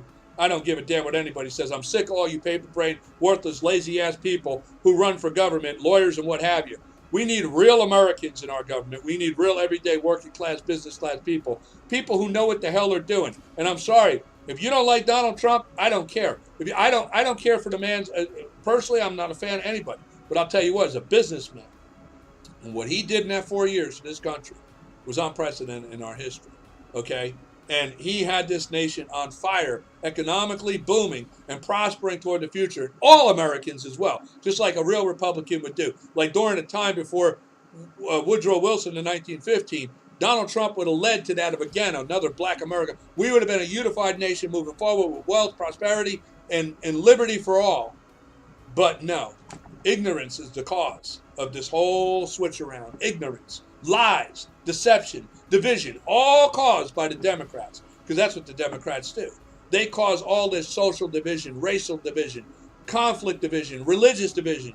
And you know what? And I'm going to tell you straight out right now, too, with the Islamic Muslims, they shouldn't be in this country. And you know what? There was never an Islamic Muslim elected to our government until 2006 with Keith Ellison, the first black American Muslim to be elected. It wasn't that he was black. I don't care if he was black, but he was a Muslim. First time a Muslim got elected. And he's not even a real Muslim. The real Muslims don't consider Nation of Islam real Muslim. He's just a pawn in the game of these people. Okay? But he's the first Muslim to be elected. You know why we did not have a Muslim elected until 2006 in this country? Because it's forbidden by the Constitution and it's forbidden by the Supreme Court. That's a fact. That's right. You know, John Jay was the first Supreme Court justice appointed by George Washington. One of John Jay's first decrees was that the American people only elect Christians as their leaders. That's a fact. That's a fact. Okay? And that goes into another video, which we don't have time for today, about the founding of this country and its true founding principles on Christian morals and values of who we are as one people of all equal. The Christian moral foundings of the principles of the United States of America, even in claiming its independence, held to the true traditions of that of William Bradford, of the Mayflower, of true founders who came here with the first Constitution of the Mayflower Compact, okay, which represents that of Christian founding principles, wanted slavery abolished and didn't agree with slavery. Never agreed with it ever, because it's against the principles of who we are as a people. And the truth of these things need to come forward. But John Jay, look it up. Look it up. I don't have it, like I say, I do these things spontaneous. John Jay, the first Supreme Court Justice in the United States, decreed that Americans should only elect that of Christian for American government, okay? And mind you, George Washington himself, I'll do this in another video to verify these facts in another video where we talk about these founding principles. But George Washington condemned the Islamic Muslims as being a totalitarian regime and the enemies of America and the American people, okay? There was not a mosque allowed in this country until the Democrats under FDR allowed it in 1934. With the first mother mosque, and it was not under true Islam, it was under the tenets of the Nation of Islam. The fallacy they pitched out to the black Americans that Islam was their foreign ideology. Let me tell you something, straight up fact here. If you know anything about Islam, what's me as a kid and everything I do know comes from when I was a child, I wanted to know my world, who I was an American, and why I was here, and what the world was about. So I studied all world culture, history, and ideologies. I studied Islam. Back in the 70s, I studied Islam because there was a lot of conflict going back then with the 5% of Gaza Islam, Nation of Islam issues with black and whites, and I was in the ghetto, okay? Most of my friends were black, and I need to understand these things back then. But when you realize the rules of Islam is you cannot enslave a Muslim. Muslims are not allowed to be enslaved or sold as slaves. It's forbidden by the Islamic law of Sharia. It's forbidden, okay? The Muslims are who sold 99% of the African black slaves to the British to export into America in the transatlantic slave trade, to labor the southern plantations of the Tory Democrats. Okay? Now, so you understand this. If your ideology was slaves, were Muslims, they couldn't have sold you as slaves to the British, to ship you. So you weren't. You were innocent tribal. They were innocent tribal people. And in fact, know this, because they pushed the propaganda, which I'll tell you, Malcolm X discovered this. Malcolm X became aware of this. And I'll tell you right now, Farrakhan's fully aware of this, because during the time with Malcolm X and all this going on, Farrakhan actually used to be a Christian preacher. He wanted to be a singer. I heard this story from actual former members of people who knew Malcolm X personally were with him. In their homes, when I was there younger, they had the pictures of them with Malcolm X at many different, they were former Nation of Islam Muslims. And they left Islam but came back to Christians because of the truth they found out, what Malcolm X was aware of, why they killed Malcolm X, so he couldn't tell the truth of what he found out about the truth of the lies of Islam as well, like the Democrats, okay? Islam is not the black man's ideology. Islam's the founder of the black African slave trade. Muhammad is the goddamn father of racism, and so is Islam. They're founders of the racism, and it was them who caused all racism and divisiveness, because they're the first ideology to divide humanity by color and to devalue a people as being worth only half that of another people because they're black. Muhammad, said to be prophet of Islam, condemned black people as only being worth half that of white people. This is the truth, people. And trust me, they were selling you to the British to import over here. You can't sell a Muslim. You can't sell a Muslim. And any of the history that they propagate is that, oh, this is evidence of this. They were probably slaves of the Muslims mimicking their Islamic masters in Arabia before being sold to be sent here. Okay? But they were not Muslims. You couldn't sell a Muslim as a slave. Though today, I guess we will end this off with this. I'll just go to this so you understand the facts and truth here, right? Slavery still exists today in the Islamic states. Slavery is still allowed under Islamic law. And let me see if I can find this story that was on a couple years ago where they busted them in the slave trade going on in the Islamic States, selling black Africans for $400. You could buy a black African slave in Libya for $400 from the Muslims. Okay?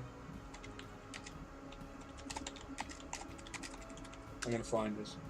I know the story's out there somewhere. I mean, people, I just can't believe. Today, like I say, I had to learn all this stuff hard copy in libraries with books, reading. You know how many books I had to figure out? All the stuff I tell you is not modern. But I know today, you guys, you got the world's library of all information right at the freaking hands on a phone, right? All you got a phone, internet on your computer. I had to go walk miles to libraries. I had to jump trains to go to New York City, Philadelphia, Washington, and then sit there for hours reading. And you got the convenience at home. On your phone, anywhere you're taking a shit somewhere, you can pull your phone out and research what I'm saying and learn the truth of these things. You have no excuse not to know. There's no excuse with technology today to be so goddamn ignorant. Obama, he gave all the blacks in the poor Obama phones. Can you pull up? You can't pull the internet up on those phones. You can't do the due diligence research I'm telling you about and find the truth. Yeah, you can. So there's no excuse. There's no excuse. you gotta, if you want to have change, you want to have change. Listen to me. I'm gonna tell you something straight up. I remember like growing up. One thing I remember when I was a kid growing up, the black mothers loved their children. There was no black or white mother. A mother's a mother. Okay, and you know what? If you are in these Democratic controlled districts and these black rundown ghettos and drug infested crime, I know how bad it is. I grew up in Newark, New Jersey during the worst times. Newark at the time I grew up in, it was one of the worst cities in the world of poverty and hardship and crime, like you wouldn't believe. Believe me, I know what it's like. I can remember being a kid running through the alleys on the weekends and jumping over legs by a dumpster of a guy who had his throat slit or was thrown off the freaking building. Dead bodies all the time in the alleyways and the freaking meat wagons coming around picking them up. That's how bad it was. It was like, and it becomes normal to you. It's a horrible thing to think that's normal. But let me tell you, there's a better world out there. And if you want a better world for your children, you got to learn what I'm telling you. You got to learn the truth. You can't just accept what people tell you. You need to question everything and do the fact checking on it. Make sure what you know is the truth. Because I'm going to tell you what, the facts are out there. And when you look at the facts, you're going to realize what a great country this is. And understand this country was not built by white or black people. It was built by one people of all equal. And they consisted of both white and black. Black people have always been a minority in this country, but they helped in the Civil War. You know, there's a guy, Whipple. He was a brave man during the Revolutionary War. And there's another guy, literally got shot, wouldn't let the American flag, hit the ground. I mean, and their Purple Heart, they received Purple Heart. You know, Civil War as well. There was many blacks who fought in the Civil War to free the black Americans, and they're heroes in that war as well. And there's heroes throughout World War I and World War II as well. There's never been a black or white thing about being an American. Being an American is one ideology of true belief in republicanism, of what we founded it to be under John Jay's definition of it in the Federalist Paper number 10, which concludes for us to be a nation of one people of all equal, true republicanism. And prior to 1934, with the time when we had FDR, all blacks were Republicans, and all true Americans were Republicans, because we understood the true founding principle of who we are, and the only one consenting political establishment in this country under Article 4, Section 4 as Republicans. And black Americans knew republicanism really stood to the representation of one people of all equal. That's what it is. Granted, today the Republican Party is no different than a lot ignorant, lazy-minded people that don't even know the truth. These idiots, most Republicans I meet, they think the Republican Party was founded in 1854 and don't even understand it was founded in 1779 was its original established roots. And by the time the Constitution was ratified, it was the first political party formed by Thomas Jefferson and James Madison, the Republican Party, of which evidence exists, like I showed you on Thomas Jefferson's campaign poster in 1804. He's running for Republicans, right? You know, I mean, the evidence is clear and fact there. Learn your goddamn history and know what you represent, know who you are as an American, know your place as an American, and understand this. We have to become who we really are. There's only a minority of true Americans out there. And in that minority of true Americans, they consist of both all colors. Okay, there's no white or black in the true Americans or the Republicans that are out there. We're all one people of all equal. You know, and that's seen when you see people like me, and you see people like Candace Owens. You see people like Donald Trump, and you see people like, you know, Jesse Peterson, you know, or Ben Carson. You know what I'm saying? These are people who get it. And there's a lot of people who get it, black and white, they get it. The majority just needs to be woken up to the truth. And that's why I'm speaking to that majority out there. The majority of the lazy-minded, ignorant people who are just happy believing the talking heads and don't question anything because you think you can trust this government. Trust me, you can't trust these people. I don't trust the Republicans or the Democrats. I don't trust any of these people. I fact-check every goddamn thing, and I care about the truth because the truth's the only thing that matters. And I'm going to tell you what, all this racial division and all this bullshit going on with now, you know, you got critical race theory and, you know, oppression and they want it's all bullshit, dude. You know, stop being a victim. Stop being a loser. Get off your ass, learn the truth of it, and stop allowing your families to be oppressed and held down by these goddamn Democrats and drug-infested, criminal-infested, goddamn poverty-ridden ghettos that they control, keeping you there, blaming Republicans who've got nothing to do with it. You want happiness, you want true pursuit for happiness, you want liberty, get on the right side. Wake up and know your place as an American. Get goddamn real, because there's no excuse for the ignorance. But that's about all I'm going to do. I'm going to conclude this video. I'll make more videos. I hope people enjoyed it. I hope people find, you know, time to seek the facts of it, and do the due diligence and the research, and like I say, learn your places in America, know the truth of the truth. And like I said, I'll include links to this stuff in the video once I publish it. Go look it up, man. If you can find next video I do live, anybody wants to talk on it, I'll try to figure. I don't know how to do comments. I don't know if anybody's even comment and watch this. I don't really know. But if you are and I didn't respond to you, it's because I don't know this yet. I'm just learning how to do this thing, and you know, I learned how to do this with recording videos. The first time I'm doing like live and YouTube with it this way. And as soon as I figure things out, we can probably interact a little bit better. So until then, thank you all for watching my video. Thank you for your time. Hopefully it does something to mend our nation to get us on the right track going forward. My goal is to make America what it was intended to be, and that of true Americanism, of the republicanism of what this Constitution of our United States of America only consents to. We need to get rid of the issues, and the issues is the Democratic parties and the dumbasses of the Republican Party that don't even know the truth. We just need to wake up and face the truth, and we'll get all these problems solved. So with that said, thank you all. Happy Father's Day to all the great fathers out there. And God bless everyone, and God bless America, and God bless every true God-loving American that knows the truth. Thank you all again. Amen. See you.